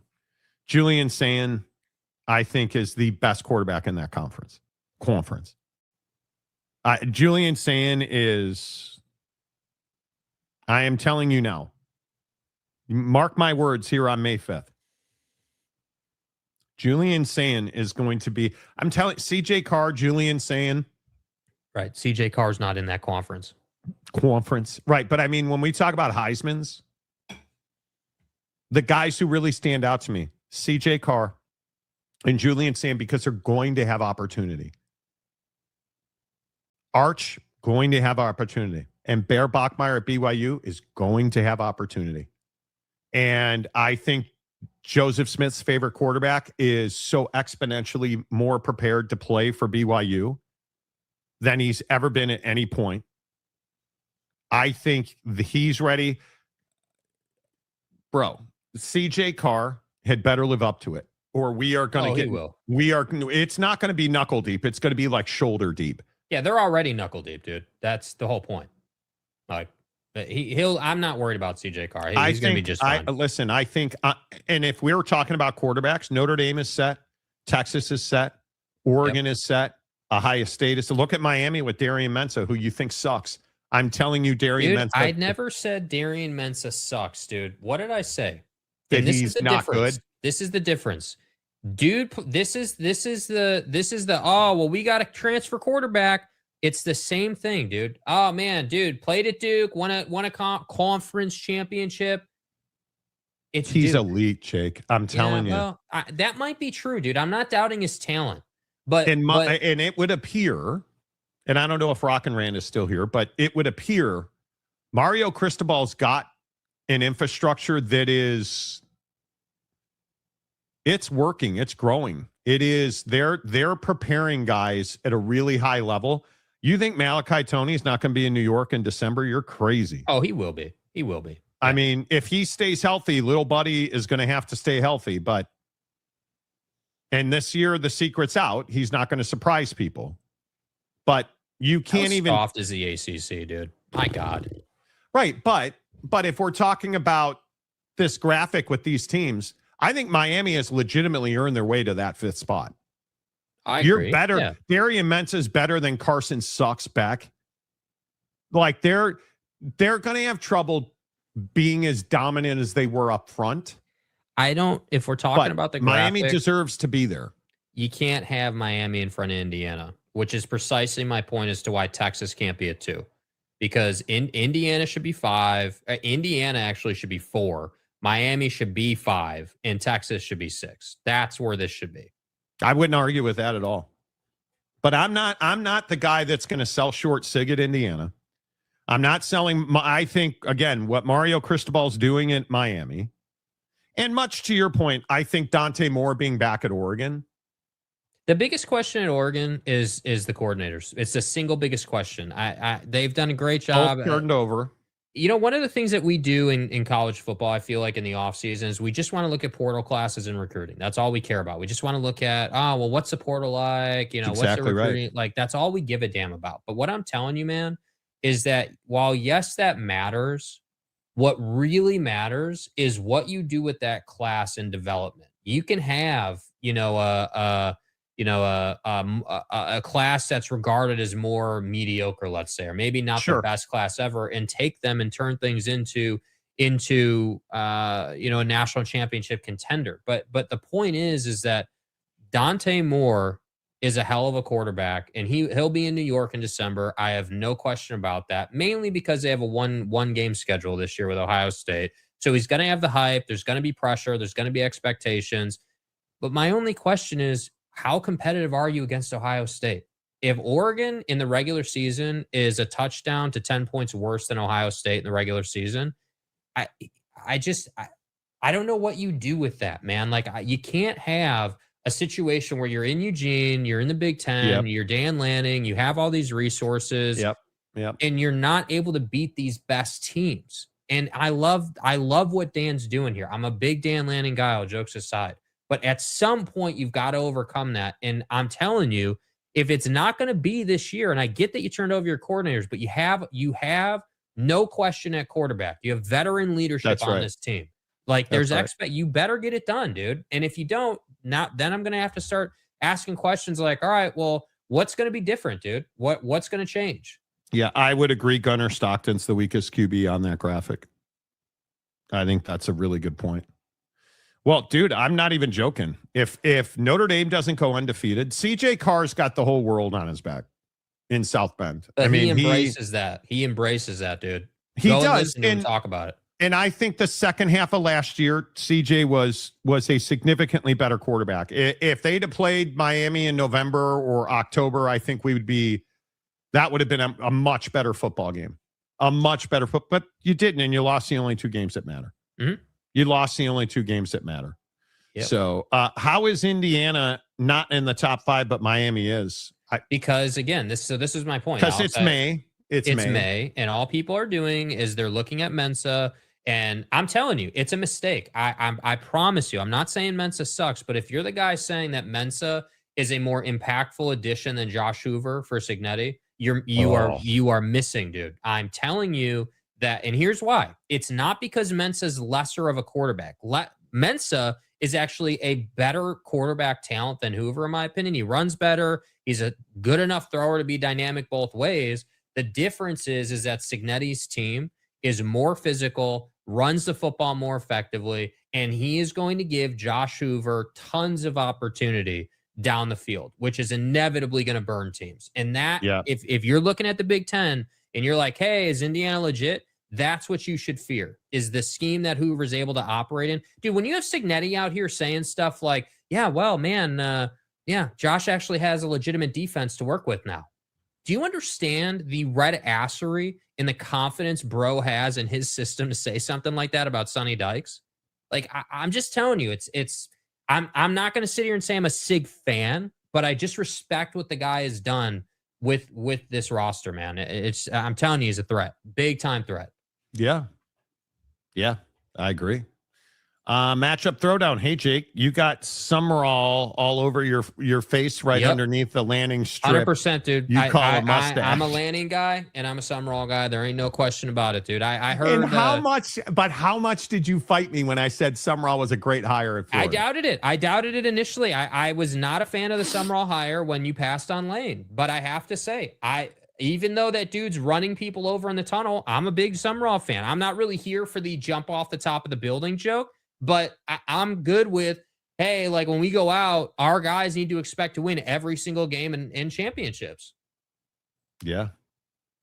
Bobby Schmear, the Rectory 1, Strip Club 2, Bucky's 3, Pavia's mom's basement 4, and Walmart managers. Hold on, dude.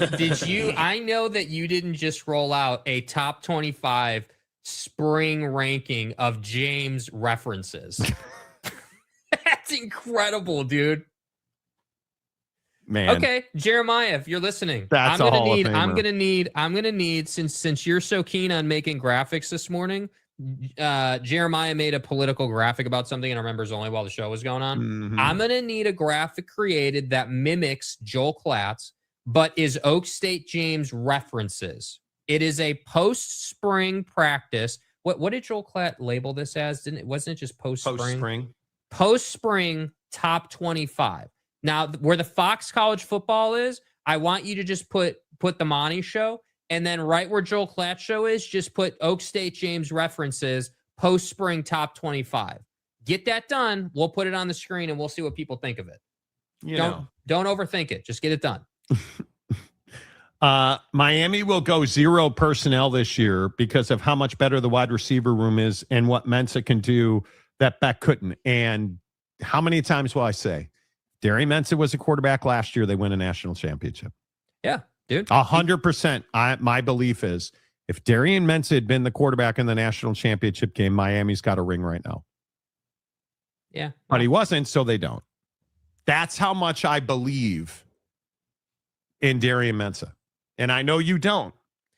And I cannot wait to absolutely. I am going to give you Darian Mensa stats every single week on this show just to poke Jake in the eye. And there's only going to be one stat that Darian Mensa is not going to like. Yeah, game's missed. That's going to be over against Indiana in the CFP.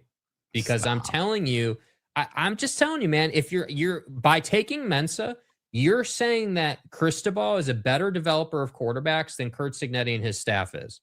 And you're the same guy that said Fernando Mendoza is not the best quarterback in that draft, right? That Ty Simpson's a better quarterback and he projects to be a better NFL talent. I'm telling you that there's no way, no how that you're ever going to catch me doubting Cignetti's ability to develop a quarterback when he did that with Fernando Mendoza. And I'm not, again, Darian Metz is going to have a hell of a year. They'll be in the CFP. They'll win the ACC. Listen to Miami's schedule. Yeah, at Stanford, Florida A&M, at Wake, Central Michigan, at Clemson. Their first real test at Clemson. Florida State, Pitt, at North Carolina, at Notre Dame, Duke, Virginia Tech, Boston College. One game, dude. Clemson's. I don't think Clemson's. They're going to beat the hell out of Clemson, dude. Yeah, I don't think Clemson's going to be terrible. But it's on the road, and that's not a gimme game. But that's a one-loss schedule. Crash out James, Okie Light, Baylor, TCU, Texas State, and North Texas are his top 5. Yeah, I like Miami to be 10 points better than Clemson. I don't care what field it's played on. They're a better team, more talent. It just shouldn't be that close. Not one Pac-12 program in the top 25. What the hell are we doing out here with this new conference? How could we not have those CSU guys? season tickets, though. Yeah. I mean, Joey, how could this conference in their ass logo not be all over the top 25? How could that happen, dude? Brandon Butler, Jake is a fan of the Danimals and the Summerall cream of meat. See, Yeah, dude. cream of meat. You got to get stroked. Honestly, I'd start stroking guys. You do like Juicy. relax. You do like a certain cut of Summerall. Do you really believe he can turn things around for them? Yeah, because I do. I think do. he will. I think they will win. Yeah, I mean, I think it's going to take, without knowing their schedule right off, we were just looking at it, but I can't remember every game, but it's a tough schedule. And I think that Summerall is a guy who you're not going to be CFP good this year, but I think that you're talking about an 8-win team. You're talking about being competitive to 8 wins, I think. And then it's just going to come down to, because here's the deal. He's got to show first off that he's legitimate. You have to prove year one, what does it look like? And we do this with coaches all the time, right? Look at these coaches that take a new post. Lane Kiffin.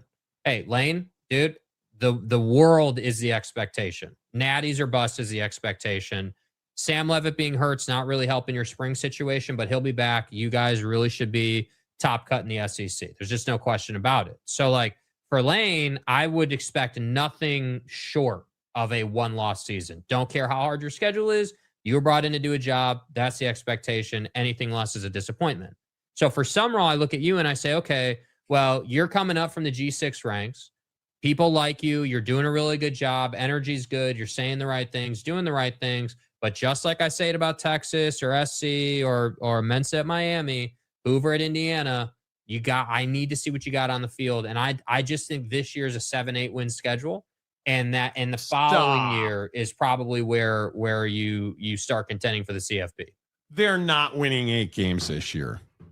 FAU, Campbell, at Auburn's a loss. Old Miss is a loss. At Missouri is a loss. How the hell is at Missouri a loss? Do you know how difficult it is to go there and win? Just You're on a Florida. garden variety year. You're Florida, right, bro. Right, you're Florida, and you have a completely new roster. Yeah. But see, this is the difference. DJ Lagway went to Baylor. DJ Lagway went to Baylor, man. I know. Mensa chose Miami over you. I get but it, dude. Listen to this stretch. Listen to this stretch. Yeah. You go at Missouri, South Carolina, at Texas, Georgia, Oklahoma, at Kentucky, Vandy, Florida State to end the season. Bro. So games you need to win, but take the tough schedule crap out of it, dude. Don't care. It's the SEC. Is what it is. So again, going down the schedule, Vandy's a game you got to win, right? Go through it one more time. Take out the top cut of the league. You have to FAU Campbell. You got the Auburn game is going to probably determine. That's in the swamp or that's on the road? That's on the road. Jordan Hare. Yeah, that's not an easy game, but that's one you got to win, dude. You got to be 3-0. You just have to be. You have to do that. Home for Ole Miss. That's probably a loss. So that's 3 wins. At Missouri is a loss. That's a loss. Okay, 3-2. They're going to lose. 3-2. South Carolina is a win. 4-2. At Texas, Georgia, Oklahoma. So you're going to lose to Texas. 4-5. Yeah. 3 in a row. You're 5-5 at Kentucky. Yep.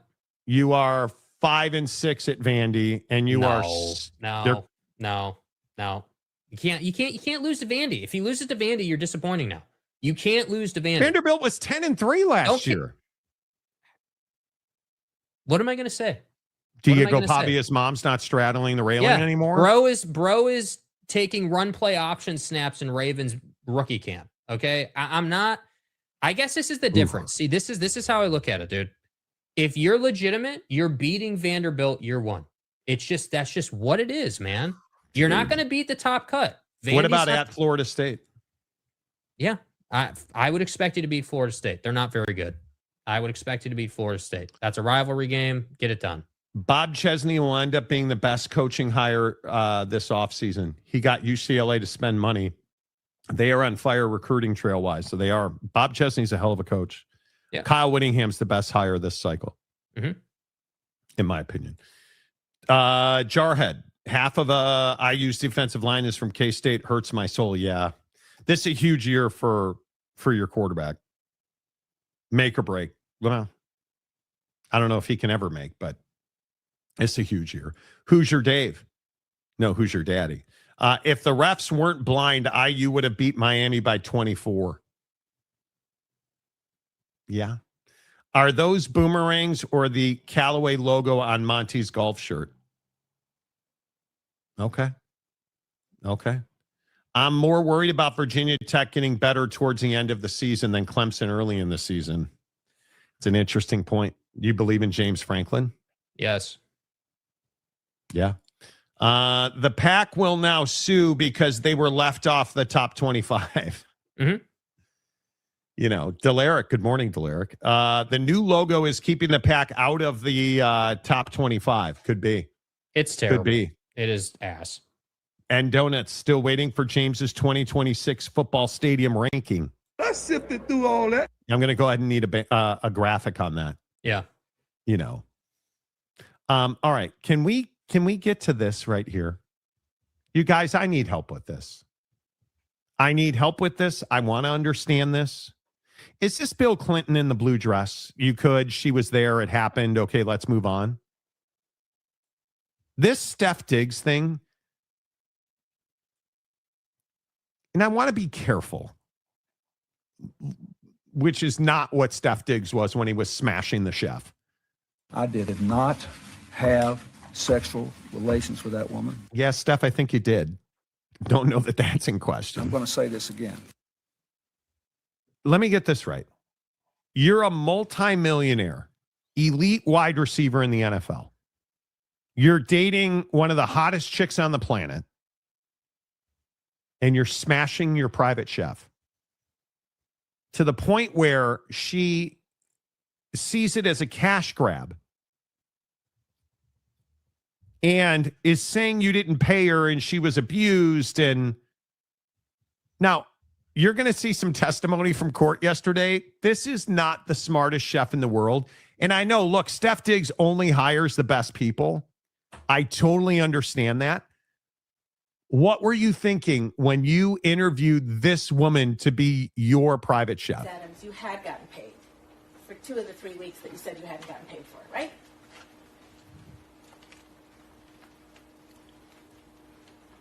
This is missing a whole lot of stuff. The yes or no question. I can't answer your question correctly without the proper evidence. Your Honor, may I approach?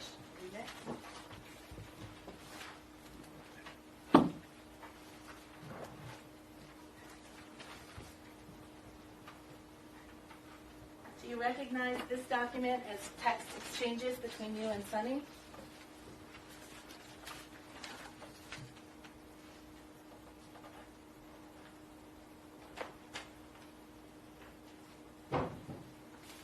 Yes. Dated December 9, 2025? Yes. And you're the person in the bubbles on the left? Yes. And you write to Sonny, hey, so I looked over my transfers, payment history, and they sent payments, 11/7 and 11/21, totaling $4,000. See that? Yes. So you knew that you had actually been paid for 2 of those 3 weeks that you tried to get paid for again, right? What's your name? I never got your name. Did you know that I don't you know. had I been was trying to address you by your name because I'm not this. I don't know. I can't answer that question correctly. You knew on December 9th that you had been paid for 2 of the 3 weeks you said you hadn't been paid for, didn't you? I don't understand the question. You just acknowledged you wrote it to Sonny. I was supposed to be paid for the week I was sent home. Okay. So I sent the incorrect amount because I didn't know he wasn't paying me for that week. Right. So you sought $6,000 instead of $2,000. That's my calculations was. Right.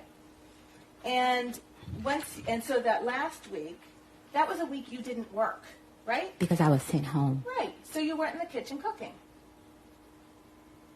Mr. Diggs sent me home because he had girls at the house. Whatever you're going to add is not responsive. Your Honor? Yes. I don't understand. Dude. You're contentious much. You're just supposed to say, yeah, I lied. And then this bite, if that wasn't bad enough, listen to this bite. Is there a difference between the text messages that you provided to the Dedham police and the text messages that are here? Yes. And what is that difference? I deleted bet and pussy, and I'm ruining that bitch life. Not mistaken. Yeah. And why did you delete those phrases when you provided those text messages to the Dedham police? Because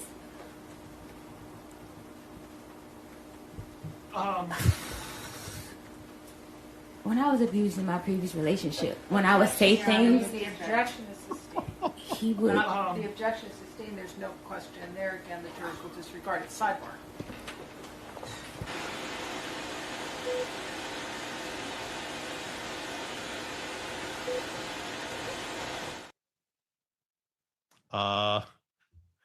Bro, she's scamming him. And she got caught and had.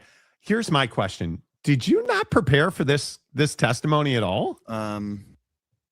Like, did you not sit with the prosecutor or your attorney and role play this? She had no idea these deleted text messages were going to be brought to her.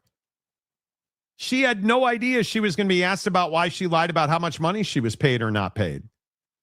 She looked totally caught off guard, which is what happens, in my opinion, when you're scamming people.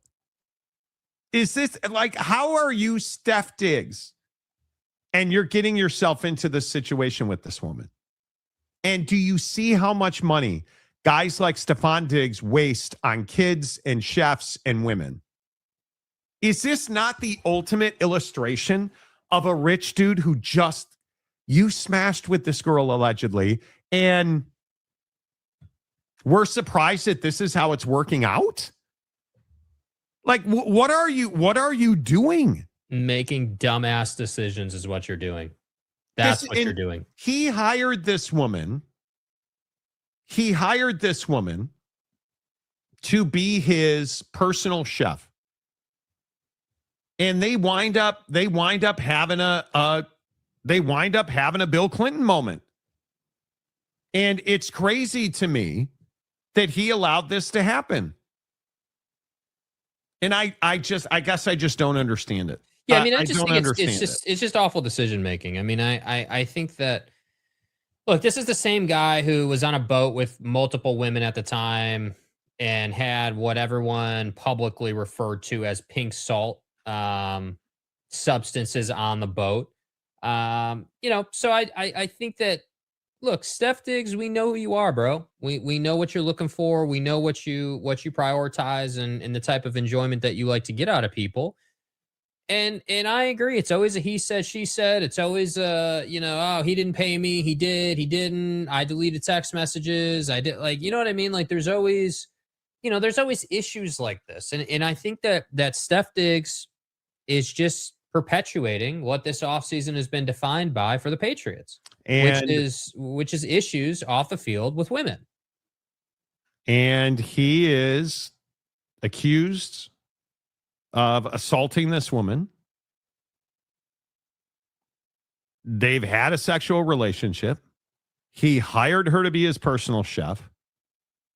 And Ms. Adams, the chef, is testifying on the stand, being questioned by the defense attorney and the prosecutor, and completely fell apart emotionally. Now, Diggs obviously denies that he assaulted this woman. There is video of her dancing on the day that the alleged assault took place. Mm-hmm. This is crazy, dude. This is crazy. Yeah, dude. I mean, I just think that this is what happens, man. This is the same thing I find myself saying every time, man. Like, how hard is this for you guys, man? How hard is it to be a professional athlete and have money and have your goal in life to be protect that money? You don't protect that money by hiring a personal chef to then, go out and allegedly sleep with her. And then, like, your whole goal in life is just to sleep with anything that walks. And that's a terrible look, man. I'm telling you, it's not a good idea. And it's these guys, dude, it's Tyreek, it's Steph, like it's infamous with these guys. And a lot of times as we know, wide receivers like to get after it, dude. We know that about the league. This is not unique to Steph, man. There've been many guys who have done this and it just doesn't end well. But do you understand how much money is on the line for this dude? This dude, isn't he coming off a 1,000-yard season with the Patriots? And he's a free agent. And he's accused of assaulting a female personal chef. And he denies it, point by point denies it. But if he's found guilty here, dude, your career's over. Your legal troubles are just beginning. Like, there's going to be a personal suit. Like, you're in real trouble here. You're in real trouble here.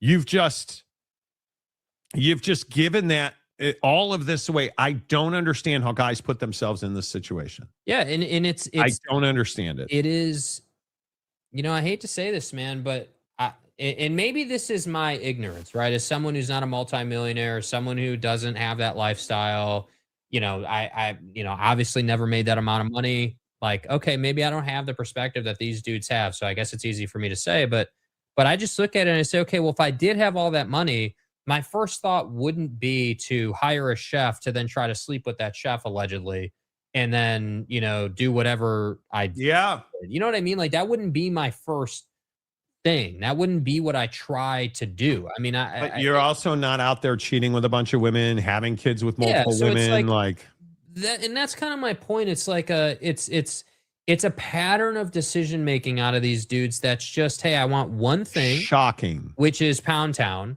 And I'm just going to deal with the implications, whatever they are.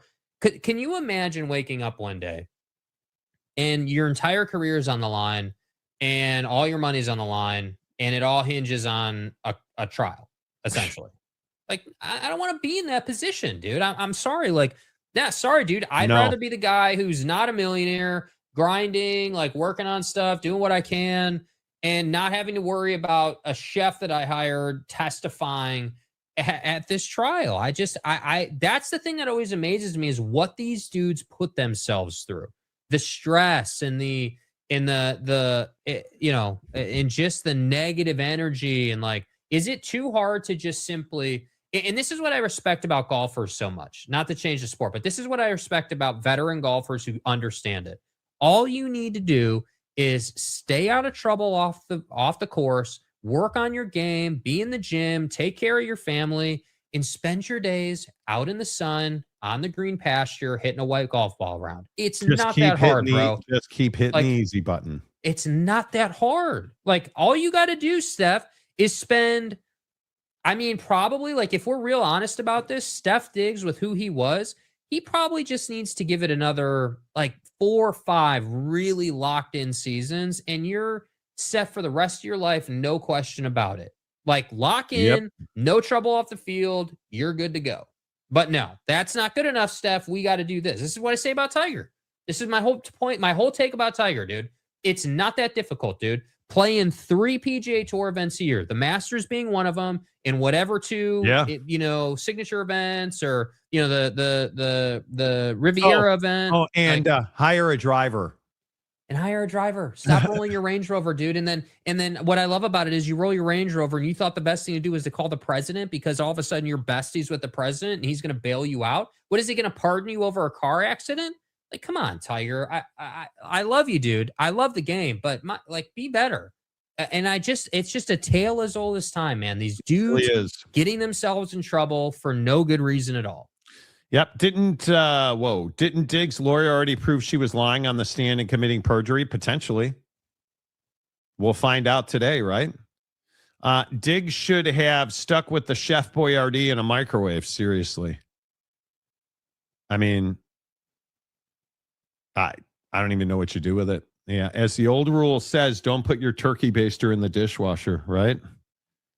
I'm just, Nick D. Monty, it's the old saying, thinking with the wrong head. It is. Yeah. I mean, if you're just going to be a horn dog, like he is trying to draft a first rounder, not get scammed by an undrafted free agent. Yeah. What are you doing with the chef? Come on, Mr. Green, Rossini, Quizzini. See what he did there? You know. If I was a professional athlete and wasn't married or anything, I would have a lawyer draft a consent form and have it signed before anything happens. Yeah. Yeah. Hire top chef talent like Tiger did. Did he have a chef talent issue? Top shelf? Glossing over Monty's decision to wear white pants on the golf course is disappointing. It's a conversation we got to have, dude, at some point. We just have to, yeah, it is. No, it's not. Yeah, it is, dude. That's quite the step, bro. Why? Because white pants has always been a defining line in the sand. Are you a guy that wears white pants or are you not? And to this point, you hadn't been, but now you said you had gotten a pair of white pants and a pair of white shorts. And the shorts, I don't even mind. White shorts are clean. That's cool. But the pants are really the thing that is next level.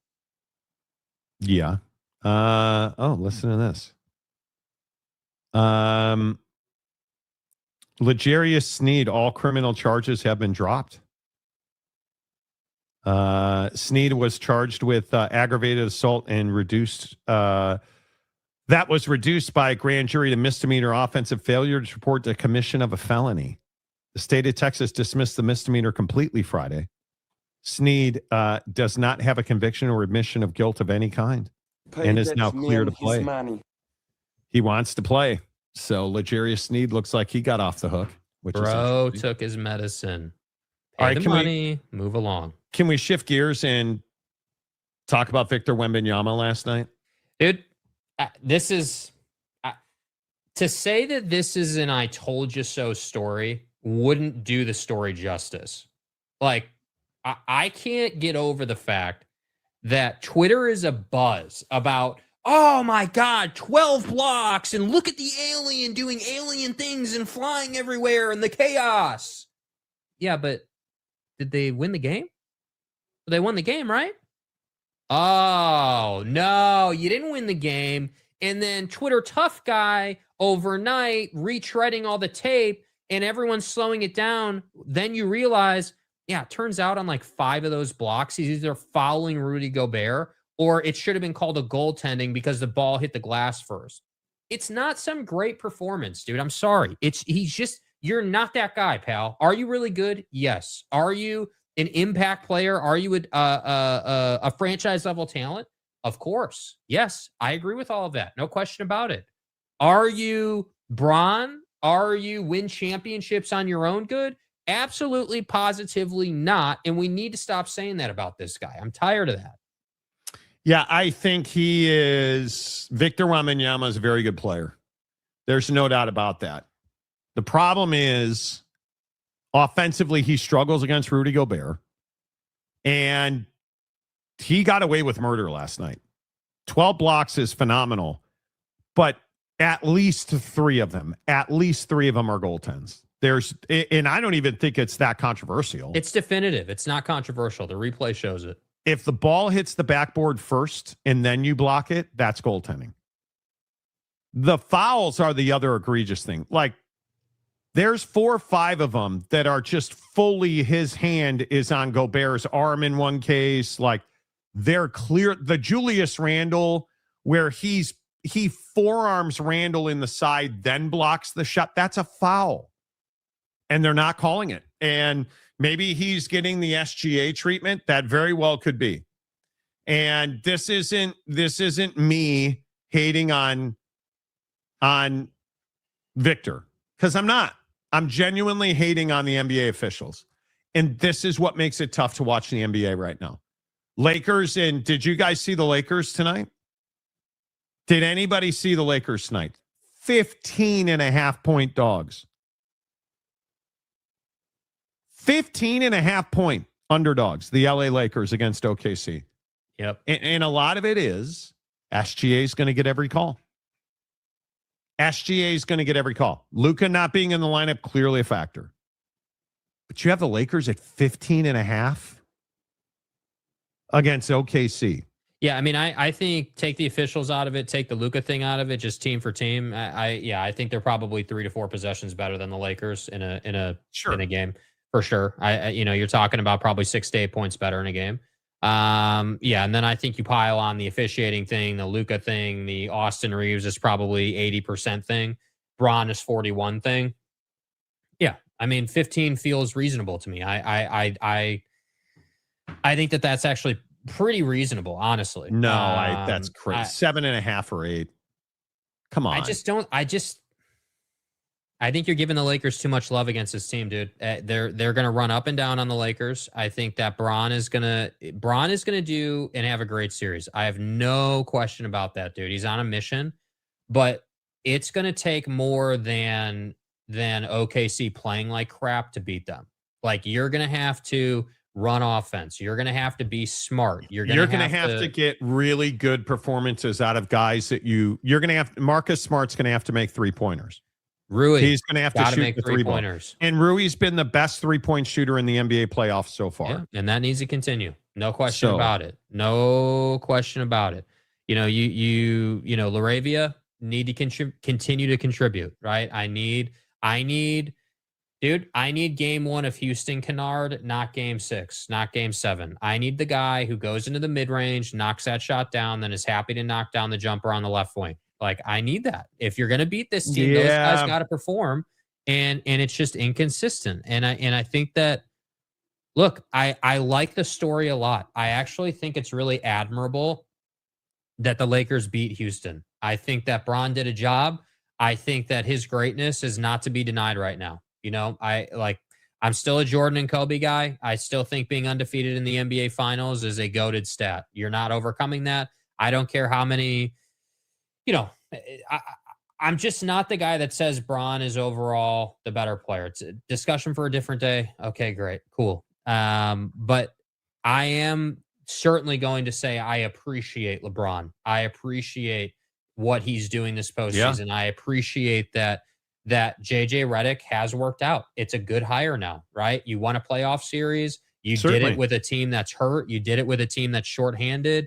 I would rather have JJ Redick than anything going on in Knicks land. I'd rather have JJ Redick than anything going on. Looked pretty good last night. Yeah, but you left the Atlanta series to question for way longer than it needed to be. And yes, you looked good last night, but let's let the series develop. I don't think anyone has faith in them to actually go out and win that series. We need to see what that looks like. So Cat is soft.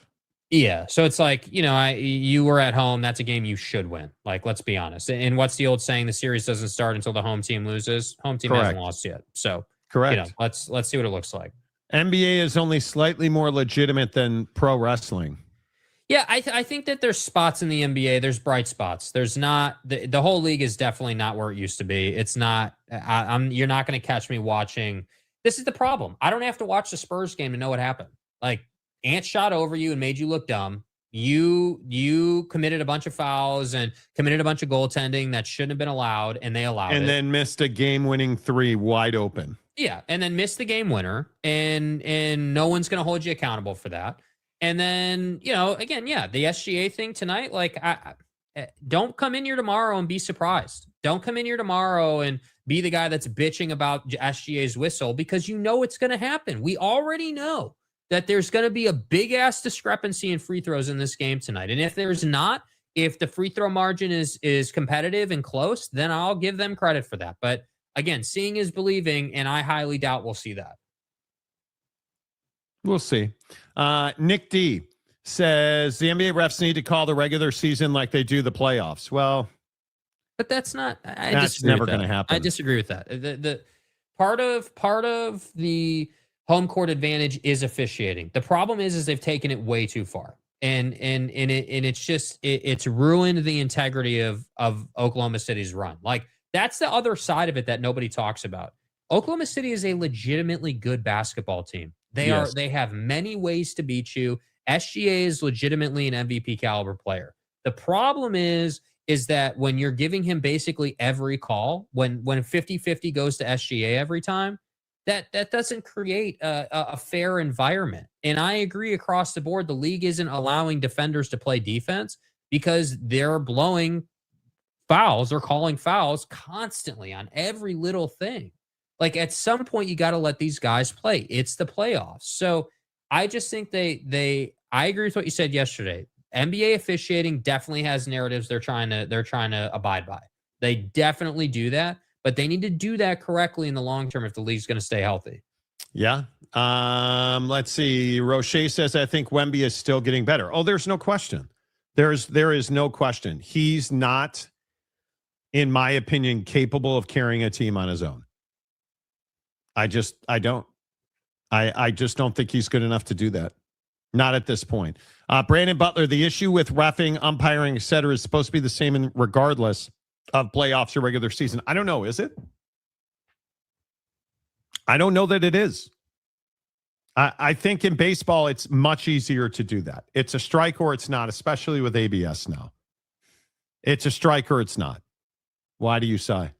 Well, I just think that like ABS has worked really well. It's actually turned out to be really good for the game. But I think that there's this dynamic in Major League Baseball where you've changed the game now to the point where you had to unwind the shift, right? Like you did all this stuff to the game and now you've had to bring that back, right? You got rid of the shift. You can't have a shortstop, or you can't have the middle infielder on the other side of the base. You can't totally agree. Yep. You added ABS, which, I look, I have to say, I like the hypocrisy in CB Buckner being an ass umpire. I love it. It's awesome for the game. Oh, that he called that a strike and that was a ball. And the hitter instantly, like Salvador Perez, instantly ABS challenging like 4 pitches in a row and getting them all right. That's great for the game, dude. That's comedy. People love that. There's irony in it. Like it works. But I really hesitate when we start getting to a point where we want technology and stuff like ABS to replace the human element. I want the human element in the game. I just want them to do a better job. I want you to call the game objectively. I have no problem with you making a mistake. Just own that crap, dude. Yeah, I missed that call, man. I missed it. Like, I hate the argument of, well, replay sucks because the game wasn't meant to be called at, quarter speed of full speed, right? Like they're looking at it at full. Well, they're being paid millions of dollars to call the game at full speed. And if I can see it thousands of miles away on my TV, they should be able to see it standing 3 feet away from the game. I'm sorry. That's just the standard. And I just don't know why we can't say, yeah, like maybe they need to improve the quality of the official. Maybe that needs to take place. Maybe officials should have to do press conferences instead of just players and coaches. Maybe that fixes it. Maybe there should be some accountability for the ass call. The NBA is missing personalities right now. It's uninteresting. The players are uninteresting. We need great performances. We need Jalen Brunson to be a stud for the Knicks, right? Yes. And you get Cavs Pistons tonight. What is interesting about Cavs and Pistons? Exactly. Nothing. Cade Cunningham. James I guess. I don't know. Cade Cunningham and Donovan Mitchell, neither one of them is a dynamic personality. I love Donnie's game, but he's not somebody you're dying to have a phone conversation with. Agreed. Right? I mean, that's what's wrong with the NBA. The NBA's biggest issue is the players are uninteresting. They're not fun. They're not unique. They're none of that. The players are uninteresting. There's no Jordan and Magic. There's no Bulls, Pacers, Reggie Miller with the choking sign. Like that doesn't exist right now. And it's stuff like SGA flopping and Wemby, fouling guys and goaltending and not having it called on blatant, obvious calls. It's very difficult to watch. Victor Wembanyama is not at all interesting. It's not compelling. He's not a personality. He's not somebody you want. This playoff needs the Cooper Flags. It needs, I don't know how you inject personality into the NBA, but it needs it. It really needs it. It's part of the reason that I think, people like Luka Doncic, as much as you love to hate him, the guy is a personality. You need him. Yeah. Gabriel, I agree with you, Monty. I also think marketing of the game is not in a good spot. Plus the media talking about the GOAT debate 24/7 doesn't help. I would agree. I don't understand the need to crown LeBron as the greatest player ever. What is the need for that? What is the appetite for that? I think the appetite for that is recency bias, right? Hey, he's playing now. Jordan played decades ago at this point. And I just think it's just what we do as fans. We need to crown somebody the best. It's just a insatiable need that we have. There's always it's not unique to the NBA.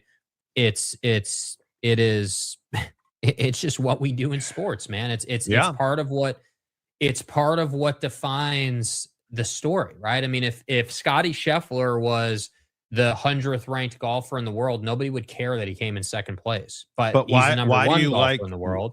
Why do you like Bryson DeChambeau? Well, because he hits the ball a mile. Yeah. Yeah. Right? Why is everybody into Cam Young right now? He hits the ball a mile. Mm-hmm. And he has a unique swing. Nobody Both cares. of them do. Nobody cares about their personal lives. We care about golfing because we play golf. We care about golfers because we play golf. We call ourselves golfers. And I would point that out about the NBA. I think that same dynamic plays out in the NBA. Tons of people play basketball. Tons of people, relate to hoopers and what they do and all of that. But I think that there's this. Yeah, I just think that there's this insatiable need to always have a ranking, a top five, a best in the game. Tiger, Bron, Scotty, Michael, whoever it is, everybody wants a number one, and I think that's what we do. But for me, I don't just look at it from a stats based conversation. Is Bron probably the best basketball player ever if you look at total stats accumulated? Yeah, probably. Yeah, I mean, if you're just looking at stats, if we're not looking at winning or anything like that, yeah, sure, man, I'll give it to you. The guy's got the stats he's put together. No one's ever gonna climb this mountain again, dude. No one. I don't care who you are. I'd be shocked if anyone plays 25 years in the league or whatever he winds up doing. That's just an incredible feat. Give the guy credit. He's been disciplined. He's done everything that you could have ever asked him to do for the league, and he deserves credit for that. But I think it matters, one, how you win. Two, what you're like after you win. And three, what you do for your teammates. I think the things like the Kyrie Irving fallout, that's a big part of Bron's legacy, dude. Bron could have easily won 7 to 10 rings in his career, and we'll never see that because he and Kyrie couldn't work it out. And it's mostly on Kyrie. It's not necessarily even Bron's fault if you believe everything the two have said. But the reality is it happened. It happened. So I just look at it and I say, yeah, man, maybe if you after Miami and after that run, how do you not win more in Miami, Bron? How does Dirk happen, dude? Yeah. How does you guys understand that if Ray Allen in the corner doesn't happen, Bron is not even close to Mike and Kobe. You guys get that, right? That one shot put Bron in such a better place legacy-wise. Yes, it did. And I also think if you're talking about overall greatness, you want to talk about the number of dudes that he kept from winning. That, I think, is a dynamic conversation. When you compare him to Mike and Kobe, that conversation I love. How many dudes, in the modern day, well, you didn't hold Steph down. Steph probably has more, but you didn't hold him down. But Kevin Durant's the guy that you held down. You prevented Kevin Durant multiple times from winning. Miller. Reggie Miller doesn't count. Charles Barkley doesn't count. Yes. Gary Payton doesn't count. Yes. Look at all the guys that Mike held back. Yes. I mean, it's incredible. If you look at Magic not winning that last ring, Barkley, I could go on. Patrick Ewing, Knicks and Bulls. Mike kept a roster of dudes from winning rings. No question about that. Think about that Kyrie Cavs Game 7 performance. Carried them. Him putting up those numbers, hitting that shot over Steph. That's just it's just different. Things that annoy me about LeBron, though, things that I despise, Braun is the guy. Just last week, Braun was asked, "Hey, like, I can't remember exactly what he was asked. He asked a question about all-time greatness and things like that, his legacy, whatever." And Michael was part of the question, and he goes, "I don't want to compare myself to Michael because our games are so different. I look for the pass, and Mike looked for the shot a lot more, so I don't want to compare us." That's Braun's play. I don't want to compare, but let me compare myself to everybody. That's what annoys me, dude. Just talk about you. Just talk about your game. Talk about your legacy. It's fine, dude. You've had a hell of a career, bro. One of the best careers ever. Like, just talk about you. Don't talk about Mike. Like, it's fine. Yeah, that'll never happen, I guess. I don't know. We'll see. Yeah. Reggie Miller, Stockton, Malone, Ewing, Barkley, Peyton, Sean Kemp. Legends didn't win because of Mike. Yeah, Stockton and Malone. Yeah. I mean, look at Kobe's bag, dude. I mean, Steve Nash. How many times did Steve Nash run into Kobe Bryant and the Lakers, dude? My God. Jordan kept Hall of Famers and best at their position debate guys from getting their ring. Yes, he did. Yes, he did. Yes, he did. There is no question about that. Ray Allen in the corner. Kyrie in Game 7 on the road. Yeah. Yes. 100%. Yeah. 100%. You guys are a bunch of haters. You guys are a bunch of haters, man. All right, real quick, because I hate Skip Bayless. Dude. Why are you so fired up over this? How desperate can ESPN be? Like, do you think that's what this is? Yes. Did you not learn the lesson? This to me, this is just my opinion. Again, prefacing, not factual, my opinion completely, just my feelings on it. How desperate can you be, ESPN? How vigorously are you going to have to act to admit that First Take doesn't get the viewership you want it to get? How many people are you going to put on that damn show with Screamin' A to try to make it relevant to the point where Skip is now getting an opportunity? Like, did you not learn the Fox lesson? Did you not see what he did at Fox? I really hope, and again, this is just me, but I really hope this isn't any kind of long-term permanent. I hope this is a one-off novelty, hey, let's all be friends again thing. Skip Bayless does not belong working in television. Stephen A. Smith doesn't belong working in television. Like, I think he's a hack. And I look at these guys, they've failed so many times, yet we keep retreading them. Find somebody new. Find somebody new. Give somebody else a chance. Skip Bayless is 196 years old, if I calculated correctly. Hey, ESPN, you want to get 60-year-old sports watcher? Yeah, put Skip Bayless on the tube, dude. Put that guy on. That'll help you. You want to get 20-somethings, 30-somethings, you want to get 40-somethings, the people who are in their prime earning years and your ad partners can actually sell to through the show. Like, yeah, probably shouldn't be putting Skip on, dude. And what's worse is it's been, and again, this is just me. I'm not saying this is indicative of the broader viewership of ESPN, but it's been months, like longer than I can remember since I watched Pat on ESPN or Pat in general. It's been longer than I can remember since I've ever gone out of my way to watch First Take. I don't watch Get Up.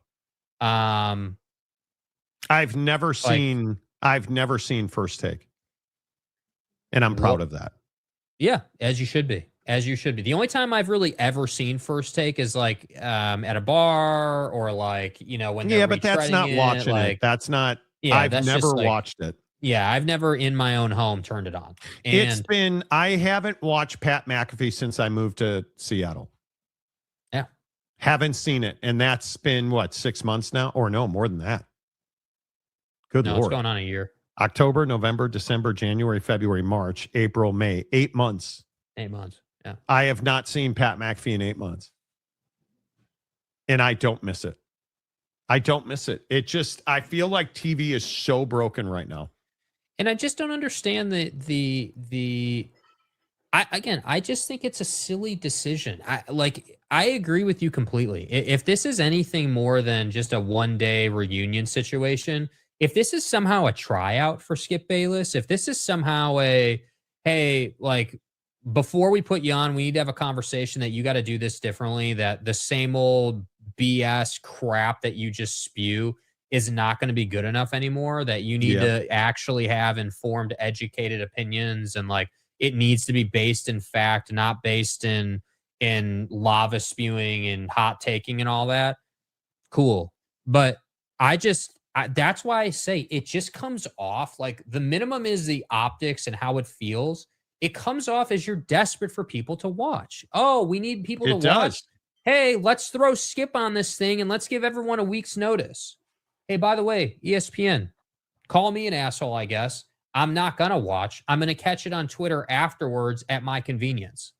Like, that's what it's going to be, because you know what's going to happen. People are going to clip the hell out of that thing, and we're just going to, we'll see it all on Twitter. Like, that's what we do now. So when you ask me, like, hey, am I burned out on sports media? Yeah, dude, I kind of am. Like, Nelly Corda didn't even bring me to Pat McAfee's show. And I actually really like Nelly. I like her game. Like, she's a great golfer, great personality. Like, she's fun to listen to. But no, because it's Pat, I'm not watching it. Sorry. Yeah, it's broken. This is just me. I think it is. I think it's pretty ridiculous that this is where we are for entertainment and sports. We can't just sit around like dudes and talk about sports, because that doesn't work. We need something more. Like, it sucks. The whole thing sucks. And Skip being back to me is, I'm not watching, and it's not even on my radar. It's truly not on my radar. And why would it be? Right? Why would it be? It wouldn't be. Yeah, it's because it's just not enjoyable. It's like, I'm legitimately scarred from the Skip Bayless Richard Sherman experiment, or like any of these dudes. I put like Skip Bayless, Whitlock, Buddy on Fox, Cowherd, Buddy on Fox. Like, I throw all those dudes in. Dan Patrick's not a hot take guy. What I mean by that, to be clear, is I just put it into dudes that used to be icons that are just frankly irrelevant now. And they're only there, in my opinion, because there's nobody else coming up, because there's no investment in younger talent. So then you get a situation where, like, again, look at me, dude. Look at me. Like, I might literally be the best example of the point that I'm making here, dude. Could have easily gone down that path. Could have easily pursued a career in that field. Why? Why didn't I? Oh, that's right. Because there's no pay. There's no investment. There's no value put on it. No security. Nothing. So what are younger guys like me supposed to do with this? So instead, what do? We create a platform that's not nationally branded or not anything like that. We create a great platform here where we have all this flexibility. And that's what annoys me, dude. It could be so much better than it is, yet it's not. That's the shame. All right. The Monty Show is always presented by the Advocates at theadvocates.com, who remind you Saturday, May 9th, that's this Saturday, the Advocates and the Bike Collective are looking for your bikes. Make sure you clean out the storage unit, the backyard, the garage. Get those old bikes over to the Advocates on East Winchester from 11 to 1, Saturday, May 9th. All those bikes that are donated will be right back on the street thanks to our friends at the Bicycle Collective. They'll get them back in shape, safe, working order. And remember, if you've been in an accident, make sure you get to the Advocates. 24/7, 365, clear, risk-free advice at theadvocates.com. Until tomorrow, say goodbye, Jake. Goodbye, Jake.